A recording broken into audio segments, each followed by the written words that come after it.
রাবেয়া বেলা 11টার দিকে মায়ের বাড়ি গেলেন।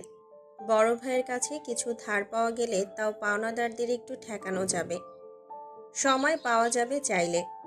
আমজাদ সাহেবের অরাজি গম্ভীর মুখ দেখেও গেছেন রাবেয়া। অন্তু চলে এলো। আব্বুর উদ্বিগ্ন মুখ আর কাতর চোখের চাহনি ভালো লাগে না। বছরখানেক আগে রাবেয়ার পিত্তথলিতে পাথর ধরা পড়ল। তৎক্ষণাৎ সার্জারি করিয়েছিলেন আমজাদ সাহেব। আব্বু আম্মু দুজনেরই হাই ব্লাড প্রেশার। ওষুধ পানির খরচা, অন্তুর পড়ালেখা, যাবতীয় দরকার গোটা সংসারের সবই বইছেন আমজাদ সাহেব। সব করতে ঋণ করতে হয়েছে আমজাদ সাহেবকে। অন্তিকে একটা দোকান করছে বড় বাজারের মধ্যে। অন্যরা তার চেয়ে ছোট ব্যবসা করে মাসে লাখ টাকা আয় করছে। অন্তিকের দোকান দিন দিন খালি হচ্ছে, পুঁজিসহ নেই হয়ে যাচ্ছে। বাড়িতে টাকা পয়সা দেয় না অন্তিক, আমজাদ সাহেবও চায় না। এখনও তিনিই যেন বাড়ির একমাত্র কর্তা। অথচ চাকরি থেকে রিটায়ার করেছেন বহুদিন আগে। তার কর্ম বিশেষ উচ্চপদস্থ ছিল না, স্কুল মাস্টার। পুরো পরিবারসহ অন্তিকের বইয়ের ভারটাও নিশ্চুপ বহন করছেন তিনি। অন্তিক নিজের এই লালবাতি জ্বলা ব্যবসার ব্যাপারে কোনো আলাপ আব্বুর সাথে করে না। অন্তিক অকালে বউ আনার পর স্বপ্নভাঙা আমজাদ সাহেব মার্জিয়ার সামনে দাঁড় করিয়ে দুটো থাপ্পড় মেরে বলেছিলেন, খেতে দিবি কোত্থেকে? সেই তো আমার ঘাড়ে চড়ে বসবি, অন্য কোনো উপায় আছে? আর কত দিকে যাব এই সামান্য কামাই নিয়ে? এই আমি তোকে জন্ম দিয়েছিলাম, দুই হাতে এত দূর টেনে এনেছিলাম। তোকে নিয়ে রাতভর স্বপ্ন বুনেছি জালের মতো। দেখ, বিশ্বাস করার উপায় রাখিসনি আজ সেসব।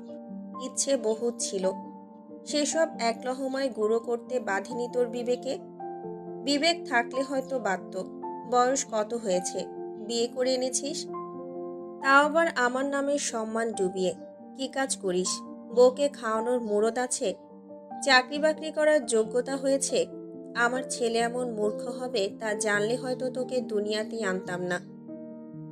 অন্তু প্রথমবার সেদিন আব্বুকে নিজের অভিজাত ব্যক্তিত্ব থেকে বেরিয়ে প্রথমবার এমন কম দামি সাধারণ বাক্যে মূর্খ সরল ধরনের কথা বলতে শুনেছিল।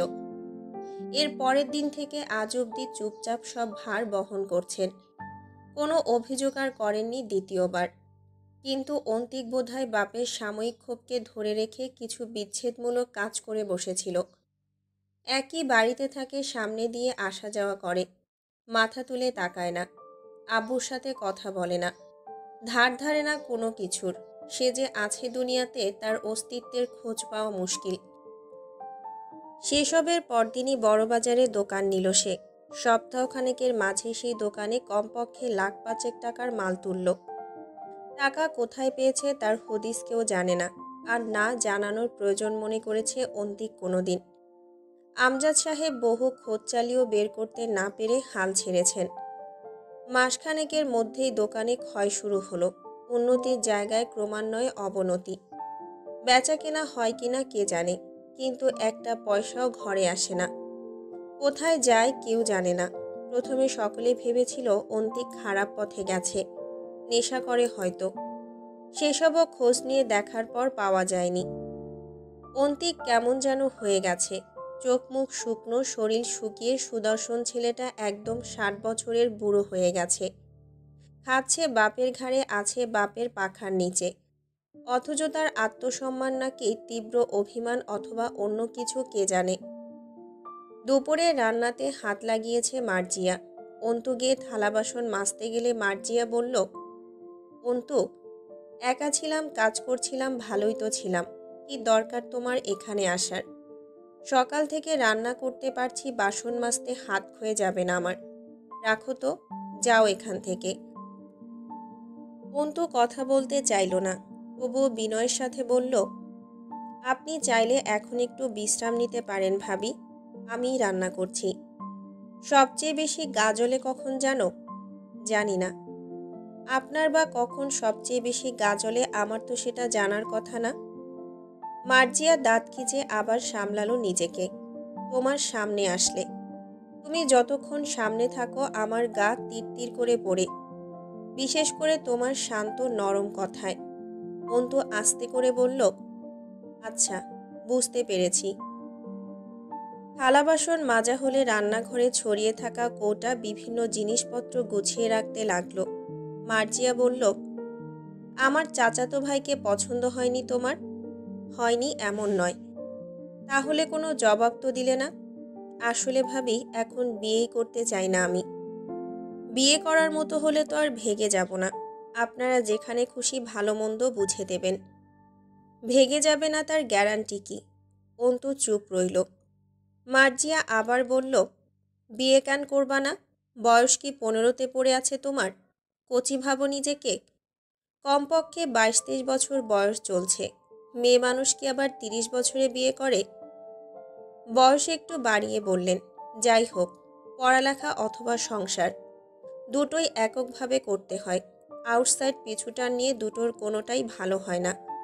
সংসার করলে শুধু সংসার, পড়ালেখা করলে পড়ালেখা। অনার্সের আর 2 বছর দেখতে দেখতেই কেটে যাবে। এরপর এলএলবি করে বার কাউন্সিল পরীক্ষায় উত্তীর্ণ হতে পারলে একটা নিম্ন আদালতে চাকরি পেতে হলেও চাপ কম নয় ভাবি। এখন বিয়ে নয় আপাতত।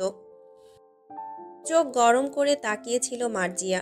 সে নরম সুরে বলল, আপনি কেন এত আগ্রহী আমাকে বিয়ে দিতে? অনেক কারণ আছে। একটু বলুন, আমি শুনতে আগ্রহী। মশলা কষানোর ঝাঁজ নাকে লাগতেই অন্তু কেশে উঠে মুখে ওড়না চেপে ধরল। তরকারিতে পানি দিয়ে মার্জিয়া ফিরল ওর দিকে। তুমি খুব জাননেওয়ালা, নাটক করলেও বহুত কিছুই জানো না। তার উপর জোয়ান মেয়ে বাড়িতে থাকলে তোমার বাপ মায়ের চিন্তা না থাকলেও আমার হয়। তার উপর তোমার যে স্বভাব চরিত্র আর তেজ, ছেলে পাওয়া গেলে হয়। আমার বোনের সংসার নড়বড়ে হয়ে গেছে তোমার জন্য। তোমাকে পড়ালেখা করাতে গিয়ে আমার শ্বশুরের হাতের অবস্থা খারাপ। অন্তু যাও তো, আমার কথা বলতে মন চাচ্ছে না তোমার সাথে। খুব অগোছালো লাগলো কথাগুলো। অন্তুর মনে হলো ভাবি যা বোঝাতে চাচ্ছে তা আসলে পারছে না। চুপচাপ দাঁড়িয়ে রইল। খানিক পরে আপন মনেই মার্জিয়া বলল, একটা টাকা যৌতুক ফৌতুক কিচ্ছু চাইনি। তোমাকে পছন্দ হয়েছে, আরও 5-7 ভরি গয়না দিয়ে নিয়ে যাবে। তাতে অন্তত সংকট কম তো একটু। অন্তু হাসল। বিক্রি করবেন নাকি আমায়? আর গয়না দিলে তো আমার গায়ে অথবা আলমারিতে থাকবে। সংকট কমবে কি করে? কি এমন সংকট লেগেছে বাড়িতে যে আমায় বিক্রি করা গহনা দিয়ে বাড়ির সংকট কমাতে হবে? দরজায় কেউ এলো। পাওনাদার। দীর্ঘশ্বাস ফেলল অন্তু। আমজাদ সাহেব ডাকলেন অন্তুকে। এদিকে আয় তো অন্তু। অন্তু তার মুখ কালো করে গিয়ে দাঁড়িয়ে অবাক হলো। মুস্তাকিন মহান বসে আছে। কেন এসেছে এই লোক? সেদিন সে গিয়েছিল, সেই ব্যাপারে কিছু বলতে এসেছে? আমজাদ সাহেব মৃদু হাসলেন। এটা আমার মেয়ে। অন্তুকে বললেন, ও আমার ছাত্র, হাই স্কুলে পড়তো। আমি তখন ওদের ক্লাস টিচার ছিলাম। সৈয়দ মুস্তাকিন মহান, পিবিআই অফিসার। নামটা কি ঠিক বললাম? মুস্তাকিন ইতস্তত হেসে মাথা নাড়ল। শুদ্ধতম হাসি পরিপাটি এক সৌম্য চেহারার পুরুষ মানুষ। পরনে পাঞ্জাবি থাকায় আরও ভালো লাগছে দেখতে। শাল চাদর গায়ে জড়ানো। সেদিন কার্যালয়ে এমন বিশেষ কিছু লাগেনি। হালকা রঙা পাঞ্জাবিতে ফর্সা মতো শরীর, পেটানো হাতের ত্বকে কালো বেল্টের হাতঘড়ি নজরে এলো। সুপুরুষের আখ্যা পাবার মতো সব কিছু আছে মুস্তাকিনের মাঝে। ভ্রুটা চটা পড়া জোর ভ্রুতে পুরুষ মানুষ এমনিতে একটু বেশি নেশা ধরানো হয়। হাসিটা চমৎকার সুন্দর। বসে আছে বিনয়ীভাবে নিজের প্রাক্তন শিক্ষকের সম্মুখে। মুচকি হাসি ঠোঁটে ঝুলছে। এভাবে কোনোদিন আগে পরখ করেনি কাউকে অন্তু। মুস্তাকিন বলল, আমি জানতামই না স্যার এটা আপনার মেয়ে। ছোটবেলায় স্কুলে দেখেছি বোধহয়। এরপর সেদিন ভার্সিটিতে একবার দেখা হয়েছিল। কিন্তু হিজাবের আড়ালে তার উপর বড় হয়ে গেছে, চিনতে পারার কথা না। সৌহার্দ্যপূর্ণ কণ্ঠস্বর। ভার্সিটিতে? তুমি কি করছিলে ওখানে? সামাজিক খোঁজখবর থেকে বেশ দূরে চলে এসেছেন স্যার। একটা ভয়ানক রেপ কেস ঘটে গেল আপনাদের এরিয়াতে। আর আপনি জানেন না? সেটার তদন্তে আছি। স্যার স্যার করছিস কেন বাপ? তোরা কত বড় মানুষ হয়ে গেছিস। এসব ডাক শোনার যোগ্যতা পেরিয়ে গেছিস। আমার থেকে বহুত বড় হয়ে গেছিস। আগে মনে হতো তুই লম্বা হবি না বেশি, আজ তো দেখছি নকশাই বদলে গেছে দেহের গঠনের। মুস্তাকিন মাথা নিচু করে হেসে ফেলল। স্যার, আমি আপনার কাছে চিরদিন নিয়মিত বেতের বাড়ি খাওয়া ছাত্র। আপনারা কোনোদিন ছোট হবেন না, আর না আমি বড় হব। এসব কথা বলে আজও সেই একইভাবে লজ্জায় ফেলছেন। যেভাবে স্কুলে পড়া না করে গেলে অপমান করতেন, আজও নাম ধরে একবার ডাকুন, আমি নস্টালজিক হয়ে যাব নির্ঘাত। কিন্তু আপনার দৃপ্তির সাথে সাথে আভিজাত্য কমে এসেছে। কোনো ট্রমাতে আছেন মনে হচ্ছে স্যার। আমজাদ সাহেব হাসলেন। কবে শিফট হয়েছিস দিনাজপুর? মাস 6 হলো। আমজাদ সাহেব অন্তুকে ইশারা করলেন, যা তো মা। তার ধারণা ছিল পুলিশ বা সরকারি চাকরিজীবীরা সব আঙ্কেল টাইপের, তেলের ড্রাম মার্কা ভুঁড়িওয়ালা টাকলু আর বয়স্ক, দেখতে বিকট ধরনের হয়। আমজাদ সাহেব জিজ্ঞেস করলেন, মামার বাড়িতেই থাকছিস? না স্যার, ফ্ল্যাট ভাড়া করে থাকছি। বৌমাকে আনলি না? ছেলে মেয়ে কয়টা হয়েছে? কবে মোড়ে টোড়ে যাব? দেখা করতে এলো না ওরা বাপের বুড়ো স্যারের সাথে? গম্ভীর মানুষটার এই সহজ দিকটা অনেকের অজানা, অথচ মুস্তাকিন খুব জানে স্যারের এই মুক্তমনা হাস্যোজ্জ্বল রূপকে। হেসে ফেলে বলল, স্যার, আগে এটা তো জিজ্ঞেস করতেন বিয়ে করেছি কিনা। আমজাদ সাহেব গম্ভীর হলেন। বয়স কত তোর? কত বলে মনে হয় স্যার আপনার? আমজাদ সাহেব আপাদমস্তক দেখে বললেন, আন্দাজ করে বলার মতো অভ্যেস নেই আমার, তবে দেখতে বেশ ফিটফাট হয়েছ। আগে তো মোটু ছিলে, শরীরে মেদ নেই হয়ে গেছে, শুধু বড় বড় চোখ দুটোই আছে। মুস্তাকিন কপালে আঙুল ঘষতে ঘষতে ধীরে ধীরে হেসে ফেলল। লজ্জা পাচ্ছি স্যার। আমজাদ সাহেব বললেন, কন্যা রাশি তোর। মুস্তাকিন এবার শব্দ করে হেসে উঠল। নিঃশব্দে হাসলেন আমজাদ সাহেব নিজেও। মুস্তাকিন মুগ্ধের মতো চেয়ে রইল গৌরাঙ্গ মানুষটির সুলভ হাসির দিকে। তরতরে তেজি হাসি স্যারের। মুস্তাকিনের সবচেয়ে প্রিয় শিক্ষক সর্বকালের সব শিক্ষকদের মাঝে। হালকা মেহেদির রঙে রাঙানো দাড়িতে সাদা লুঙ্গির সাথে ফতুয়া পরা লম্বা আত্মবিশ্বাসী পুরুষটি মুস্তাকিনকে বরাবরই মুগ্ধ করে। মুস্তাকিন হাসি সামলালো। কেন স্যার, ছেলেদের লজ্জা পাওয়ার অধিকার নেই? অন্তু ট্রে ভর্তি নাস্তা আনলো। মুস্তাকিন বলে উঠল, স্যার, এটা কিন্তু ঠিক হলো না। আমজাদ সাহেব গম্ভীর হলেন।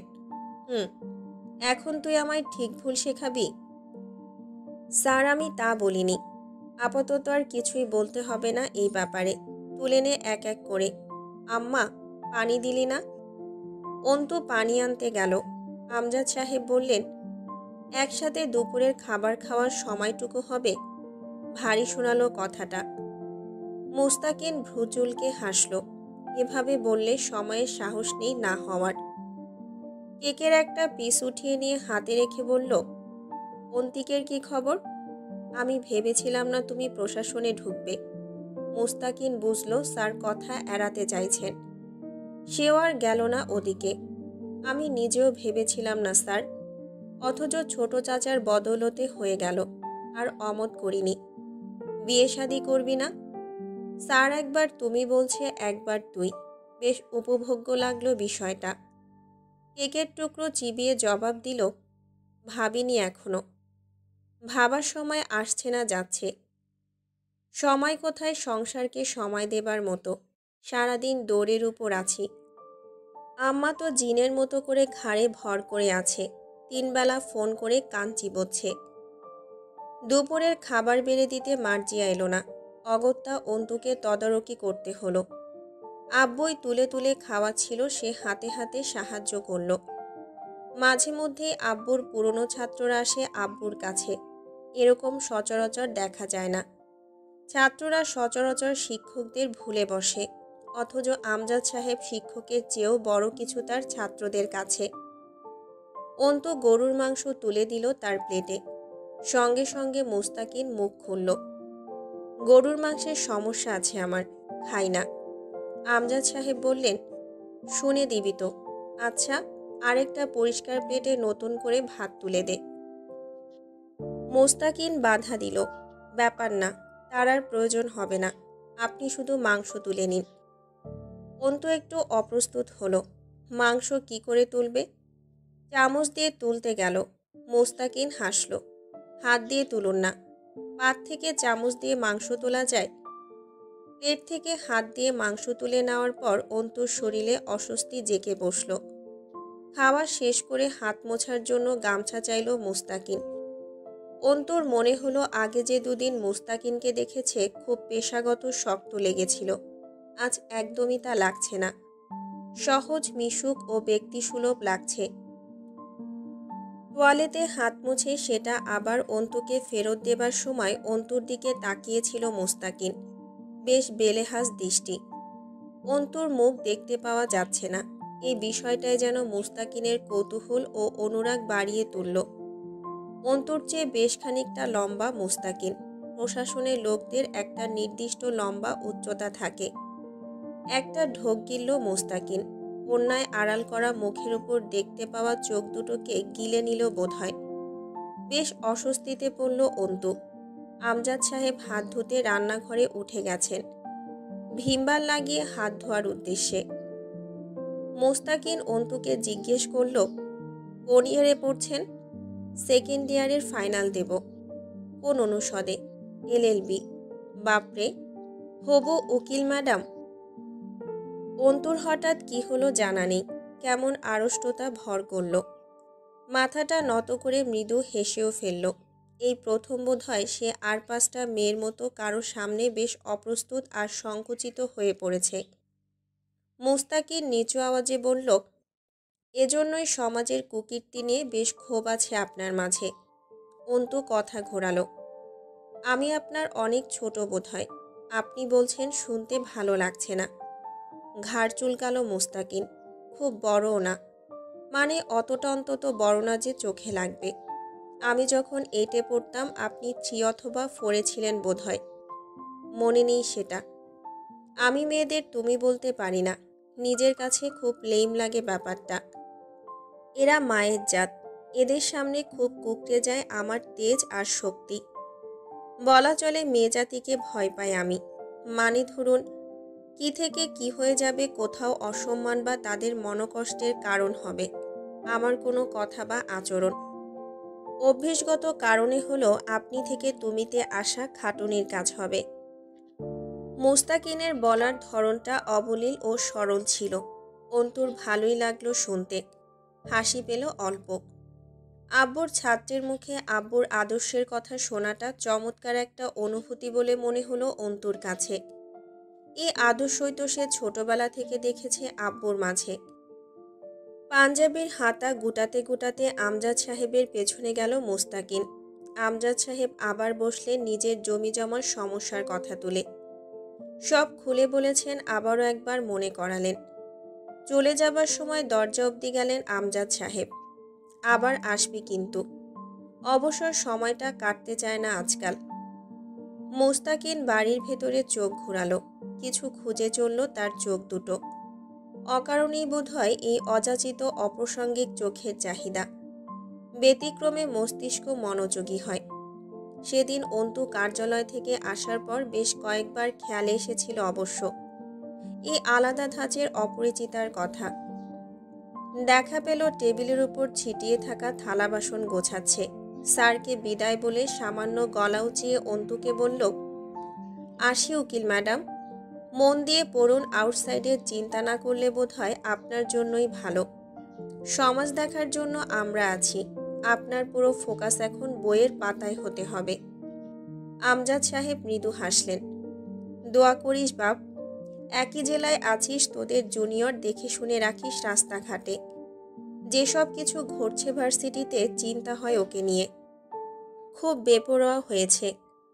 বেপরোয়াপনা সাধারণত আজাব বয়ে আনে। মোস্তাকিন আবার একবার তাকালো অন্তুর দিকে। আপনার মতোই হয়েছে স্যার, আসি। ফ্ল্যাটে যাবেন সময় করে, 1 কাপ চা খেয়ে আসবেন ছাত্রর হাতে। অন্তু এবার তাকিয়ে দেখল বাইরের দিকটা। শালটা কাঁধের উপর তুলে রোদ চশমাটা পরে নিল মোস্তাকিন। অন্তুর চোখের সামনে জয় এসে দাঁড়ালো। ঘৃণায় মুখে বিরক্তির রেখা ভাঁজ আকারে পড়ল। এই শাল, রোদ চশমা, পাঞ্জাবি সব বেশে জয়কে দেখেছে অন্তু, অথচ এমন সুপুরুষ লাগেনি। পুরুষত্ব একটু হলেও আছে মুস্তাকিনের মাঝে, অন্তত নারীকে সম্মান করার মনুষ্যত্বটুকু আছে। হুট করেই দুজনের তুলনা কেন করলো জানে না অন্তু, কিন্তু আজকাল জয়ের নোংরামিগুলো মাথায় এঁটে থাকা অবস্থায় ব্যতিক্রম এক পুরুষ চরিত্রের উপস্থাপন একটু ভাবতে বাধ্য করল তাকে। অন্তু একা খেতে বসে খাবারে অনীহা এসে যাচ্ছিল। ভাবির ঘরে গিয়ে দেখল ভাবি উপুর হয়ে শুয়ে আছে। ডাকলো, ভাবি আসুন খেয়ে নেই, দুপুর পেরিয়ে যাচ্ছে। আমি খাবো না, মাথা ধরেছে খুব। ডেকো না তো আমায়। শরীর খারাপ নাকি আপনার? জ্বর আসবে হয়তো, চা বানিয়ে দেব, খাবেন? মার্জিয়া জবাব দিল না। অন্তু আর খেলো না চা খাওয়া যায়। আপন মনে একটা পরিচিত কল্পিত দৃশ্য ভেসে উঠল চোখের সামনে। তার পরনে সাদা শাড়ি, তার উপর অ্যাডভোকেটের বিশেষ কালো পোশাকটা। সে কয়েকটা ফাইল হাতে নিয়ে রিকশা থেকে নেমে সুপ্রিম কোর্টের ফটক পেরিয়ে এগিয়ে যাচ্ছে ভেতরে। ভাবনা ভঙ্গ হলো, পানি ফুটে গেছে। চাপাতি ঢেলে দিয়ে আরেক ভাবনায় মন গেল। চোখের সামনে চিরাচরিত কল্পিত একটা দৃশ্য এসে দাঁড় হওয়া, আর বাস্তবে তার সুপ্রিম কোর্টের উকিল হিসেবে ভেতরে হেঁটে এগিয়ে চলার মাঝে দূরত্ব কতটুকু, আর সেই দূরত্বের রাস্তাটা সহজ কতটা। ঝঞ্ঝাট আর ঝড়ো হাওয়ার বেগ কেমন, কম না বেশি? রাস্তায় বিছিয়ে আছে রক্তগোলাপের কাঁটা নাকি রক্তরঙা কৃষ্ণচূড়া? তবে রাস্তার রংটা লালচে, এটা কল্পনা এলো অন্তুর। আরমিন।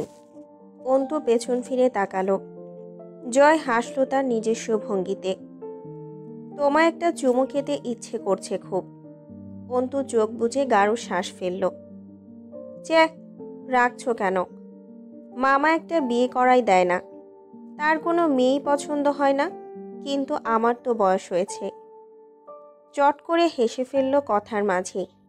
আচ্ছা যাও, এখন চুমু টুমু বাদ, বিয়ের পর মন ভরে চুমু খাবো, ঠিক আছে আরমিন?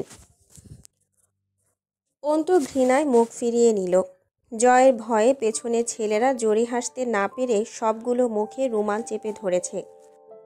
জয় ঘাড় ঘুরিয়ে তাকালো। হাসতেছিস কেন? আমার প্রেমিকাকে আমি চুমু খাই অথবা এখানেই? উপভোগ কর শালা, উপভোগ কর। হাসবি না, নো হাসাহাসি। অন্তু চলে গেল। জয় হাতের তালু উঁচিয়ে ধরে বলল, আরে কথা তো শুনে যাও। কথা অসম্পূর্ণ রেখে জোরে শব্দ করে গা কাঁপিয়ে হেসে লুটিয়ে পড়ল জয়। প্রাণখোলা হাসি হাসছে সে। পা বাঁকিয়ে কুজো হয়ে দুই হাঁটুতে হাত রাখল। হাসি থামছেই না ওর। ছেলেরা দেখল জয়ের মন খোলা অট্ট হাসি। ওরাও হেসে ফেলল। কোনো মানুষই একক রূপী হয় না, সবারই ক্ষেত্রবিশেষ একাধিক রূপ থাকে। জয়েরও আছে একের অধিক ভিন্ন ভিন্ন রূপ। অন্তুকে জ্বালাতে পেরে সে যে পরিতৃপ্ত, অন্তুর বিরক্তি তাকে আনন্দ দিচ্ছে, এই হাসি তারই বহিঃপ্রকাশ। অন্তুর কানে অবধি পৌঁছালো সেই হাসির আওয়াজ। জয় সিগারেট ঠোঁটে চেপে লাইটার চাইল কবিরের কাছে। ভাই, আপনি কি মেয়েটার সত্যি? গম্ভীর মুখে চোখ নামিয়ে তাকালো জয়। নিজের কাজে কাজ রাখ, যা তো। আলিম ঠোঙা ভরে গাছের পেয়ারা এনেছে জয়ের জন্য। জয়ের পেয়ারা পছন্দ। পথে হাঁটতে হাঁটতে পেয়ারা বন্টন করলো সবাইকে। পথে যেসব জুনিয়রদের সাথে দেখা হলো ওরা সালাম দিয়ে হাত মেলাতে এলো। সকলকে দিল একটা একটা করে। এক মেয়ের ওড়না গলার সাথে ফাঁসির দড়ির মতো পেঁচানো। জয় একবার আপাদমস্তক দেখে বলল, গলার দড়িটা হয় খুলে ফেলো অথবা গায়ে রাখো। ফাঁসটাস লেগে মরে গেলে সেই দোষও আমার হবে। লোকের ভেতরে আমাকে দোষারোপ করার জীবাণু ছড়িয়ে গেছে। আদারওয়াইজ আমার আবার মুখ ভালো না, সাথে চোখও তো আরও খারাপ। আজুবাজু কিছু বললেই নেতাগিরির নামে বদনাম হবে। ধরো, পেয়ারা খাও। শহীদ মিনার চত্বরের সিঁড়িতে বসল। আশপাশে মেয়ে ছেলেরা বসে হাসাহাসি করছিল। একে অপরের গায়ে ঢলে পড়া হাসি। জয় ঠোঁট থেকে সিগারেট নামিয়ে চোখ উঠিয়ে তাকালো একবার সেদিকে। থমথমা হয়ে উঠল আশপাশ। মাথা নিচু করে সালাম দিয়ে উঠে চলে গেল সবগুলো সেখান থেকে। শেষ অবধি জয়ের ভাগেই পেয়ারা জুটল না। রোজই তার সাথে এমনটা হয়, বিলাতে বিলাতে নিজের পাত খালি। সবাই একজোটে নিজেদের পেয়ারা এগিয়ে দিল জয়ের দিকে। জয় স্বাভাবিক ভঙ্গিতে ঘাড় নাড়ল। খা তোরা, আমি খাবো না। ভাই, কাতস্বরে একযোগে ডেকে উঠল সবাই। জয় বিরক্ত হলো। এক একটা তো দেখছি সুপার ড্রামা কুইনের মেল ভার্সন। পেয়ারার বদলে অমন করে কলিজা কেটে দাও তো দেখি সমন্দি চ্যাংড়ারা। 4 আনা পিস পেয়ারা খা তোরা, আমার লাগবে না। পারলে একটা মিষ্টি স্বাদের বেশি করে জর্দা মেরে পান কিনে দে, চিবই আমি। কবির একটা দারুণ কাজ করল। নিজের হাতের পেয়ারাটা জয়ের হাতে ধরিয়ে দিয়ে দৌড়ে ডান দিকে গেল। যে মেয়েটাকে জয় পেয়ারা দিয়েছিল সে তখনও দাঁড়িয়েছিল। তার কাছে গিয়ে বলল, পেয়ারা দাও। মেয়েটা অবাক হলো, বুঝল না। বলল, হুম। কবির পেয়ারাটা কেড়ে নিল। দৌড়ে এলো দলের কাছে। কিছুক্ষণ কেউ মুখ বন্ধ করল না, কথাও বলল না। খানিক সময় যেতেই সবগুলো হুহা করে হেসে উঠল। রাহাত কাঁধ থাপড়িয়ে কবিরকে বলল, মামা, কি কামটা করলি? কেড়ে নিয়ে চলে এলি? ভাই, তোকে আমি এই বছরের সেরা পেয়ারা ফেরত অ্যাওয়ার্ড দেব। সাথে থাকবে 2 বালতি পেয়ারা ভাজি এবং পেয়ারার হালুয়া। কবির গম্ভীর মুখে বলল, ভাই, একটা ডাউট। আপনি আসলেই যদি মেয়েটাকে ভালো না বাসেন তাইলে। জয় চোখ তুলল। আমি যা বলি করি তা যে কোনো মেয়ে ভয় পেয়ে হোক আর ভালো লেগে হোক।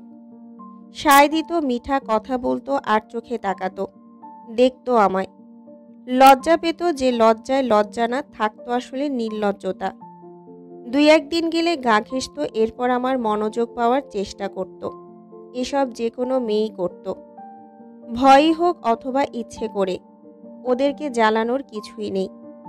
সুতো না টানতে গায়ে আষ্টে পড়া খানকি সব।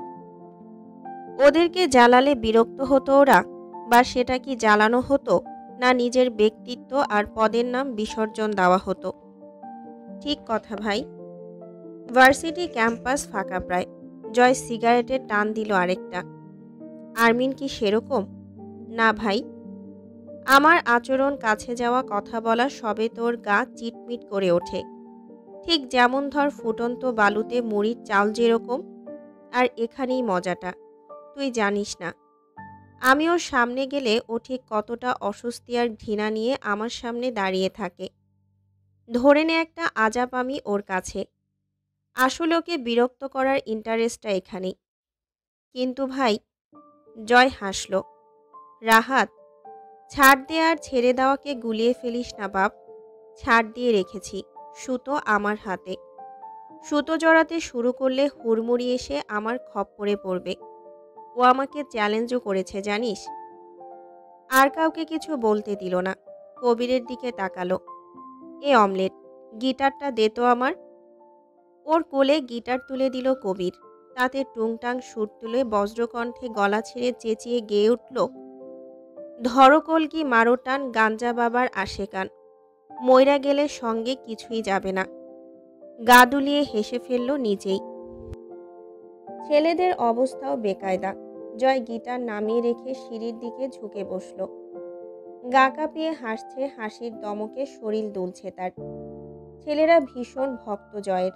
নেতা নেতা ভাব, সভ্যতার বড় অভাব। সামনে দিয়ে একটা ছেলে হেঁটে যাচ্ছিল। জয় ডাকল, এই শোন, এদিকে আয়। ছেলেটা এসে দাঁড়ালো। জয় আগাগোড়া চোখ উপর নিচ করে দেখল একবার। প্রশ্ন করল, নাচতে পারিস? ছেলেটা বোকার মতো চেয়ে আছে। জয় বিরক্ত হলো। নাচতে পারিস নাকি সেটা বল। ছেলেটা না বুঝেই বোধ হয় ঘাড় নাড়ল। জয় জিজ্ঞেস করল, কি কি নাচ পারিস? কথা শেষ করে কবিরের দিকে কাঁধ ঝুঁকিয়ে চিবোতে চিবোতে বলল, আজকাল খুব সুরসুরি টের পাচ্ছি ভেতরে, আগুন বেড়ে গেছে। কবির উদ্ভট হাসল। ভাই, কি না কি কন, দিনের বেলায় কেমনে কি, রাতে একটা ব্যবস্থা হবে না হয়। ভ্রু জড়ালো জয়। দিনের বেলা শ্বশুরে ওঠা যাবে না নাকি? এখন বুঝতেছি মানুষ বিয়ে কেন করে। দিন হোক বা রাত, যখন তখন ফুল টাইম। ভাই, আপনিও জীবনে বিয়ে শাদী করবেন? মানে আপনার হাবভাব দেখে কিন্তু কোনোদিনও মনে হয় না যে আপনি বিয়ে করবেন। কথা খারাপ বলিসনি তুই। আমিও ভাবছি কয়দিন ধরে তোকে একটা বিয়ে দেব, এরপর বউটাকে আমি আর তুই ভাগ করে নেব। ভাগাভাগি এক মহৎ মানসিকতার পরিচয়। সবে মিলে করি কাজ, হারি জিতি নাহি লাজ। সপ্তাহে 3 দিন তোর, 3 দিন আমার। বাকি শুক্রবারটা আমার বোনাস। রাহাত হেসে গড়াগড়ি খায়। ভাই, ওর বউ, কিন্তু বোনাস আপনি কেন পাবেন? বিয়ে কে দেবে শালা? যেই ফকিরের সিন্নি খাও সেই ফকির চেনো না? তোর মনে হয় কবিরের জীবনে বিয়ে হবে আমি না সুপারিশ করলে? ভাই, কিন্তু আপনি বিয়ে করবেন না কেন? জয় তার পেয়ারাতে কামড় দিল। পুরুষ 2 প্রকারের, এক বিবাহিত, 2 জীবিত। তবে বেশি দিন বেঁচে থাকা ঠিক না। বেঁচে থাকার কোনো টেস্ট নেই। থুক। ভাই, তার মানে কি পুরুষ বিয়ে করলে বেঁচে থাকে না? জয় মাথা নাড়ল। চান্সই নেই। নজর ঘুরিয়ে সামনে দাঁড়ানো ছেলেটাকে বলল, একটা জম্পেশ বেলি ডান্স দে তো, নাচ। কবির ফিসফিস করল, ভাই, ও তো ব্যাটা মানুষ, ওর বেলি ডান্সে আপনার আগুন কেমনে নিভব? ঠোঁট থেকে সিগারেট নামিয়ে জয় ছেলেটার দিকে অতিষ্ঠ নজরে তাকিয়ে আঙুলের তুড়ি বাজিয়ে তীব্র বিরক্তি নিয়ে সামনের রাস্তার দিকে আঙুল ইশারা করল। এই যা তো, ভাগ এখান থেকে, যা সামনে থেকে সর। শোন, আবার যাইয়া উপর মহলে কমপ্লেন করবি না। এটা র্যাগনারে পাগলা, আমার ভালোবাসা। আমি আছি কিছুদিন, আর বদনাম ভাল লাগে না আজকাল। বয়স হচ্ছে তো। প্রফেসর এদিকে এগিয়ে আসছেন। জয় উঠে দাঁড়িয়ে আরেকটা লম্বা টান দিল সিগারেটে। স্যার যখন একদম সামনে এসে দাঁড়ালো, তার মুখের সামনে একবার ধোয়া ছেড়ে তারপর তা মাটিতে ফেলে জুতো দিয়ে চেপে দাঁড়িয়ে সালাম দিল। সালাম স্যার, কি অবস্থা? তোমার কি অবস্থা? হাত দুটো মাথার উপর তুলে অলস ভঙ্গিতে বলল জয়, বিন্দাস চলছে। নাক কুচকালেন প্রফেসর। কি করছো আজকাল? যা করছি। আপনি স্যার মানুষ, বলা ঠিক হবে না। আপনাদের একটা ইজ্জত আছে না? এত রং তামাশার ভালো থাকা থাকি আসে কোত্থেকে জয়? মাথার উপর থেকে হাত নামালো জয়। ভালো থাকা একটা পেশা স্যার। পেশা? প্রফেসর স্যার কপাল কুঁচকালেন। মাথা নাড়ল জয়। জি স্যার, পেশা। তাই নাকি? স্যার রেগে যাচ্ছেন। জয় তাতে লম্বা হাসল। হ স্যার, এই পেশায় দরকার যা ইচ্ছে তা করার ক্ষমতা আর মন মানসিকতা। যখন যা ভালো লাগবে, যাতে আনন্দ এবং মজা পাওয়া যাবে তা করার সাহস এবং পাওয়ারটুকু থাকলেই অলওয়েজ ভালো থাকা যায়।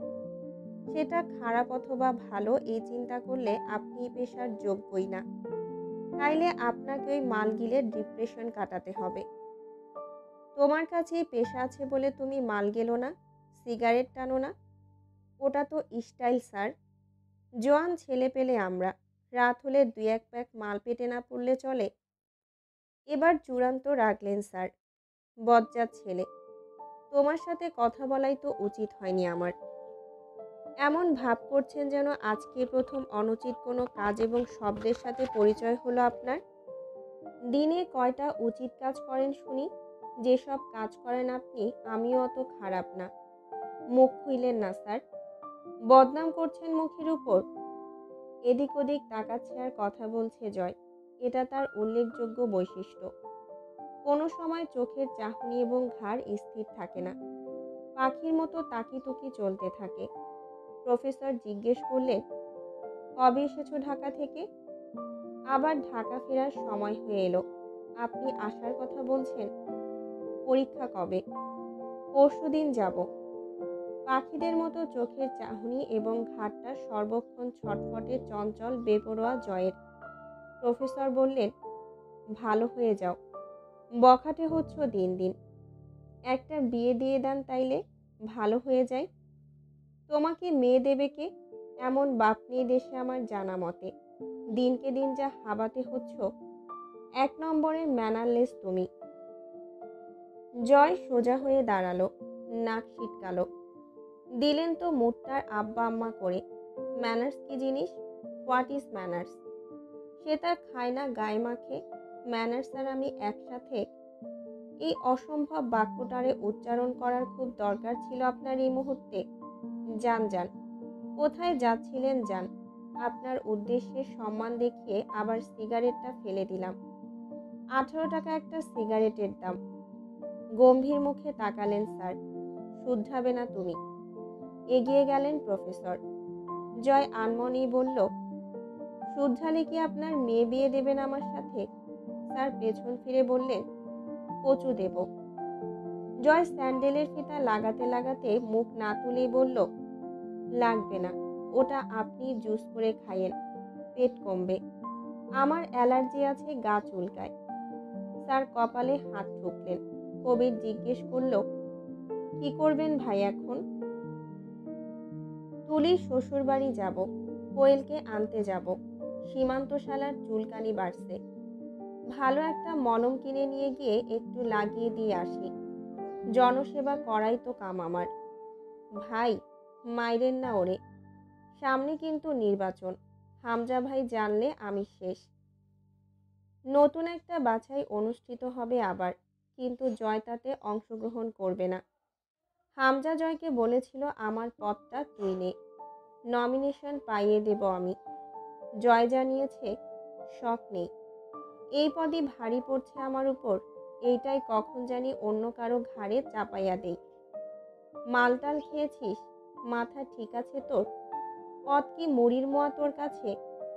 ভাই, ভালো হওয়া সহজ কাম, ঠিক ততটাই কঠিন হলো ভালো হওয়ার নাটক করাটা, যেটা আমাকে ছাত্রনেতা হিসেবে প্রতি মুহূর্তে করতে হচ্ছে।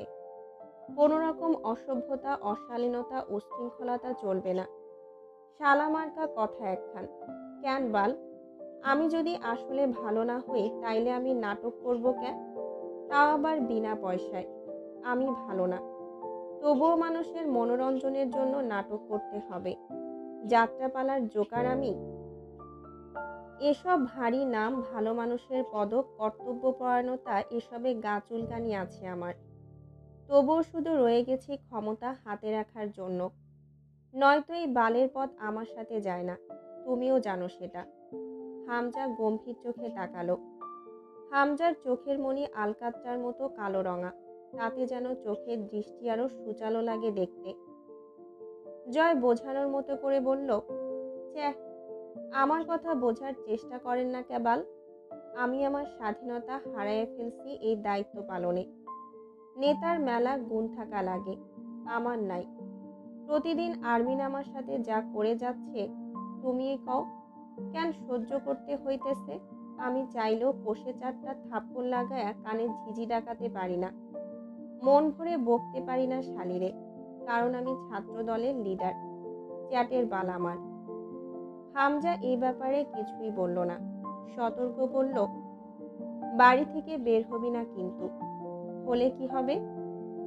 হামজা শীতল চোখে তাকালো। এই কথার খেলাপি হলে নিজের হাতে হাঁটুর হাড় ভাঙবো আমি তোর। মাঝারের ছেলেরা 3 বেলা নজর রাখছে বাড়ির উপর। তোর ভাবি ওই বাড়ি যাবে বলে জিদ ধরে বসে আছে। বিকেলে সম্মেলন আছে একটা, হাঙ্গামা হবেই হবে। সাবধান করলাম, বাইরে যাস না। জয় ঘড়ি দেখল, 10টা বাজছে বেলা। ছাদে গিয়ে কবুতরের খাবার দিয়ে 2টো কবুতর ধরে আনলো কচি দেখে। তরুকে ডেকে বলল, পাতলা ঝোল রান্না করতে বলবি, মামি আর আমি খাবো। মামির কি শরীর ভালো? এখন ব্যথা কম। আপনি কোথায় যাবেন? হামজা ভাই কিন্তু বের হতে নিষেধ করেছে। আমি গিয়ে বলে দেব আপনি বের হচ্ছেন। জয় চোখ বুলালো তরুর উপর। ভাড়ায় চালিত? হামজা ভাই ভাড়া দেয় তোরে আমার পেছনে লেগে থাকতে? কানটা 2 চড়ে গরম করে দেব সমন্ধির চেংড়ি। হামজা রুমে এলো। রিমি বিছানার উপর বসে আছে। গায়ের ওড়নাটা পরিত্যক্ত হালে বিছানায় পড়ে আছে। খেয়ালহীন উদ্ভ্রান্তের মতো বসে আছে সে। হামজা গিয়ে বসলো সামনে। সকাল থেকে খাওনি কেন কিছু? আপনার পয়সায় কেনা কিছু খাওয়ার রুচি আসছে না। হামজা চরম ধৈর্যশীল পুরুষ, তবুও যেন ধপ করে আগুন লেগে গেল ভেতরে। তা গিলেও ফেলল মুহূর্তেই। হাসল অল্প। তাহলে কার পয়সায় খাবে? স্বামীর পয়সারই তো খেতে হবে তোমাকে। আপনি স্বামী? হিসেবে তো তাই আসে। ওই হিসেব ভুল ছিল, তাই নাকি? তো এখনকার নতুন সঠিক হিসেবটা কি? আপনি জানোয়ার, জংলি পশু, অত্যাচারী, ক্ষমতালোভী কুকুর। আমি আব্বুর কাছে যাব যখন বলেছি তখন যাবই। আপনি জানেন আমার জিতকে। আপনাকে চেনাতে ভুল ছিল অনেক। হামজা নিজে উঠে গিয়ে খাবার আনলো। তা রিমির সামনে রাখতেই প্লেট ধরে গায়ে জোর দিয়ে ছুঁড়ে ফেলল রিমি। হামজা তাকিয়ে দেখল একবার প্লেটটা। রশিদা খালা দৌড়ে এলেন। প্লেট উঠাতে গেলে হামজা বলল, হুম। রশিদা খালা তাকালেন। হামজা দুই ধারে মাথা নাড়ল। আপনি যান। যে হাত থেকে পড়েছে ওই হাতেই উঠবে। সমস্যা নেই, যান আপনি। রিমিকে জিজ্ঞেস করল, কি করবে ওই বাড়িতে গিয়ে? নিজের চোখে গিয়ে দেখব আপনার মতো জানোয়ারের হাত কোনো বাড়িতে পড়লে সেই বাড়ির হাল কি হয়। চুরমার হয়ে যায়। তা দেখে কি হবে? ফুঁসে উঠল রিমি। আপনার একটু আফসোস নেই এসবে? অভ্যেস নেই আফসোস করার। আমি নিজের কাজে কোনোদিন আফসোস করিনি রিমি। সেটা যতই নিকৃষ্ট কাজ হোক না কেন, আমাদের কাজই বিতর্কিত। এটা পলিটিক্সের পলিসি। রিমি ডুকরে উঠল। হামজার বুকে কঠিন দুটো ঘুষি মারল। চোখের সামনে থেকে যান। আপনাকে সহ্য হচ্ছে না আমার। যা করেছি দলের প্রয়োজনে করেছি। তোমার চাচা আমাকে মারতে চাইলে ভালোভাবে মিটিয়ে নিতাম, কিন্তু সে আমার দুর্বলতা খুঁজে বের করে সেখানে আঘাত করছে বারবার। এটা ভয়ঙ্কর রিমি। যে তোমাকে নয় বরং তোমার দুর্বলতাকে টার্গেট করে, সে তোমার জন্য জাহান্নামের মতোই ভয়ানক। আমার ক্ষতি করার চেষ্টা করছে গোপনে, অথচ প্রকাশ্যে আর খারাপভাবে জয়ের দিকে হাত বাড়াচ্ছে। একবার ট্রাক চাপা দিয়ে, পরের বার ছুরির আঘাত করে। মাজাহারের প্রাপ্য ছিল যা, তা পেয়েছেও। এই নিয়ে তুমি বেশি বেশি করছো। পছন্দ হচ্ছে না ব্যাপারটা। ঝরঝর করে কেঁদে উঠল রিমি। আপনি বন্দুক চালাতে জানেন? জানা ছিল না আমার। হাস্যকর। হামজা ঠোঁট বাঁকিয়ে অদ্ভুত ভয়ানকভাবে হাসল। আমি বন্দুক চালাতে পারি না। এটা তোমার ফ্যান্টাসি রিমি। তুমি আমাকে এক ভদ্রলোক হিসেবে ভাবতে চাও, বাস্তবে যা আমি নই। আপনাকে নিয়ে আমার ধারণাগুলো কাচের মতো খান খান হয়ে গেছে। আপনার পিস্তল এই 2 বছর বাদে সেদিন দেখলাম কাবাডের গোপন সিন্ধুকে তোলা। কেন হামজা এইসব লুকানো রূপ কেন রেখেছেন নিজের মাঝে? হামজা তার শক্ত হাতটা রিমির কোমল গালে রাখল। আরও আছে। যেসব ধারণ করতে তোমাকে কঠিন বেগ পেতে হবে, এখন থেকেই প্রস্তুত হও, নয়তো সেসব সহ্য করতে পারবে না। রিমি অবাক হয়ে কিছুক্ষণ চেয়ে থেকে বলল, আমার ভাই ছিল না। মাঝার ভাই আমাকে কোলে পিঠে চড়িয়ে মানুষ করেছে। আপনি তার পেট ছিদ্র করে রেখে এসেছেন। আপনি কি মানুষ? হামজা হাসল। মানুষই তো, রাজনীতির মানুষ। রাজনীতিতে মানুষ ক্ষমতার জন্য এত নিচে নামতে পারে? আব্বু বা চাচুকে তো নামতে হয়নি এমন।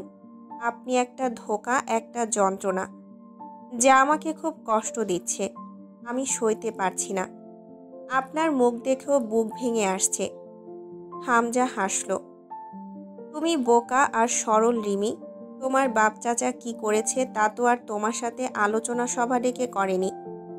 নিজের বাপ চাচা তোমার কাছে খারাপ হবে না, এটাই স্বাভাবিক। আর রইল কথা মাজাহারের, তো ও তোমাকে কোলে পিঠে করে মানুষ করেছে বলে তোমার এত মায়া। আর আমি আমার এই হাতে জয়কে মানুষ করেছি। আমার কি? তোমার এই জিত কোথায় গিয়ে থামবে, কোন কোন মোড় পাড়ি দেবে জানা নেই। তবে এসব ঝেড়ে ফেলো মাথা থেকে। ওই বাড়ি থেকে যেদিন তোমায় নিয়ে এসেছি, আমার নামের কবুল পড়িয়ে তুমি আমার হয়েছ। অতএব আমাকে ঘিরে চিন্তাধারা থাকা উচিত তোমার। বাপের বাড়ি পর হয়েছে, আমি তোমার জাত পরিচয় এখন। রিমিকে কান্নারত রেখে বেরিয়ে পড়ল হামজা। সাদা ধবধবে পাঞ্জাবির উপর ঘিয়ে রঙের মুজিব কোট বেশ মানিয়েছে শ্যামবর্ণের লম্বা শরীরটাতে। গাড়িতে ওঠার আগে কবির দ্রুত গিয়ে গাড়ির দরজা খুলতে গেল। হামজা রোদ চশমা খুলে বলল, এসব ফর্মালিটিস দেখাবি না আমার সঙ্গে, পছন্দ না আমার। চারদিকে পোস্টারে ছেয়ে গেছে পথঘাট, মাইকিং চলছে রাস্তায় রাস্তায়। সেসব পেরিয়ে এগিয়ে চলল হামজার গাড়ি পলাশের ডেরার দিকে। দিনাজপুর শহরের সন্ত্রাস বিস্তারের কর্মসূচি যার হাতে নিয়ন্ত্রিত। রাজন ও তার ভাতিজা পলাশ।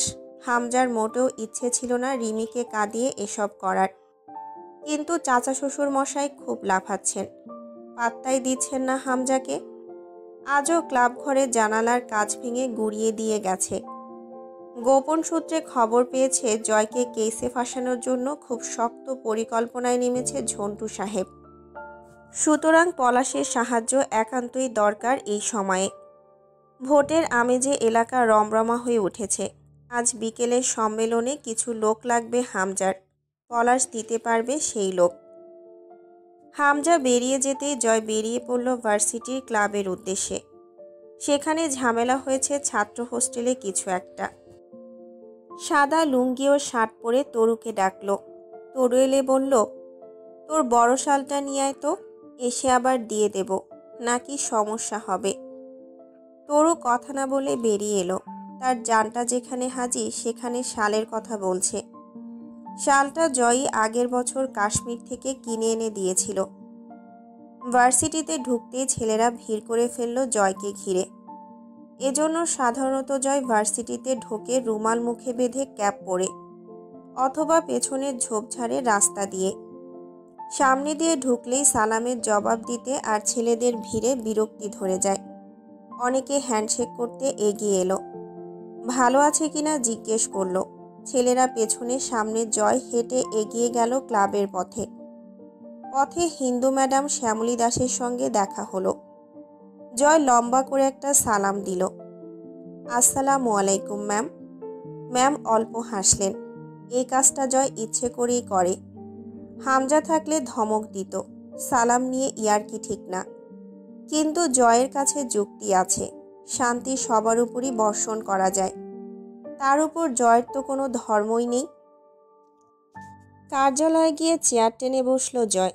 প্রথমে এলো একদল সেকেন্ড ইয়ারের পরীক্ষা শেষে ফাইনাল ইয়ারের বিদায় অনুষ্ঠানের আয়োজনের বিষয় নিয়ে।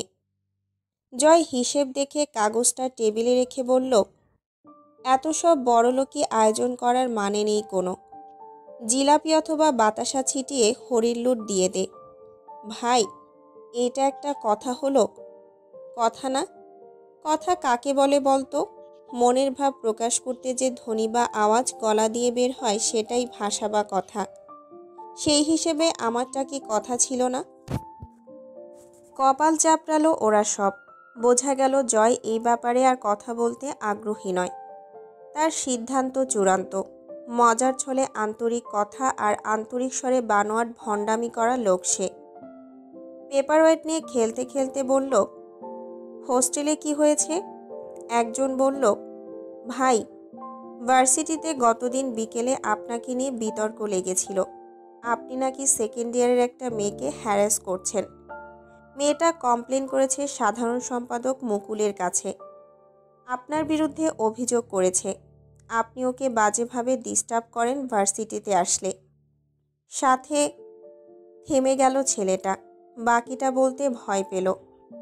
জয় হেসে ফেলল নিঃশব্দে। চেয়ারে হেলান দিয়ে চোখ বুজল, ছাদের দিকে মুখ তুলে বিড়বিড় করে বলল, আরমিন আরমিন আরমিন, কি যে করো তুমি। এই তো খেয়াল থেকে বের হয়ে যাচ্ছ, আবার ঠিকই কোনো না কোনো বেয়াদবি করে আগুন জ্বালাচ্ছ ভেতরে। চোখ খুলল। সাথে কিরে, থামলি কেন? শুনছি, বলে যা, থামিস না কিন্তু। ছেলেটার মুখ শুকনো। জয় সোজা হয়ে বসল। বিক্ষোভ চলছে এই নিয়ে, তাই তো? তোমাদের কি মনে হয় এতে আমার পদত্যাগ করাতে পারবে তো? এরকমই নীরব বিক্ষোভ করছে সবগুলো মহিলা মানুষের মতো পেছনে লুকিয়ে। ছ্যা, শালারা হিজড়ার বংশ সব। এদের দিয়ে আদৌ সমাজে সাম্যবাদ প্রতিষ্ঠা হবে? এই যে গেট দিয়ে ঢুকলাম, একটা খোয়া পর্যন্ত ছুঁল না কেউ। বিদ্রোহ সংগ্রাম পারে না এরা, অথচ ছাত্র রাজনীতিতে আছে। লজ্জাজনক। সামনে এসে একটা বকা পর্যন্ত দিল না কোনো শালা। এরা নাকি ছাত্রলীগ, এরা যুব সেবক। শালারা বালের আন্দোলন শিখেছে। আমি হামজা ভাইকে মানাতে পারছি না পদত্যাগের জন্য। কত দুঃখে আছি, অজান্তে হলেও আমার পদত্যাগ করিয়ে একটা উপকার করতে পারত ব্যাটা শালারা। খাস মনে দোয়া দিতাম ওদের। সবার মুখেই আতঙ্ক ছেয়ে গেল। জয় আমির পদত্যাগ করতে চায়। এই লোক মজার ছলে কঠিন সত্যি কথা বলে ফেলে। জয় ডাকল, সেজান, কাল সকালে ওদের কার্যালয়ে আনবি। আন্দোলন শেখাবো। অন্যায়ের বিরুদ্ধে কিভাবে রুখে দাঁড়াতে হয় শেখাবো। যা। সকলেই হাহাকার করল। ভাই, আপনি কি পদত্যাগ করতে চান?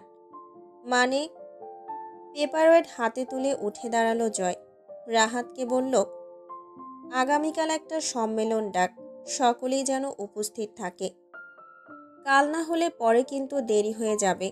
কাল রাতে গাড়ি আমার, ঢাকা থেকে ফিরতে দেরি হবে কয়েকদিন। বেশ বহুদিন পর জয়কে কার্যালয়ে পাওয়া গেল সেদিন। রাজনৈতিক কর্মীর মতো সাদা ভদ্র পাঞ্জাবিতে নয়। জয় আমিরকে দেখা যায় তার চিরচেনা ভূষণে।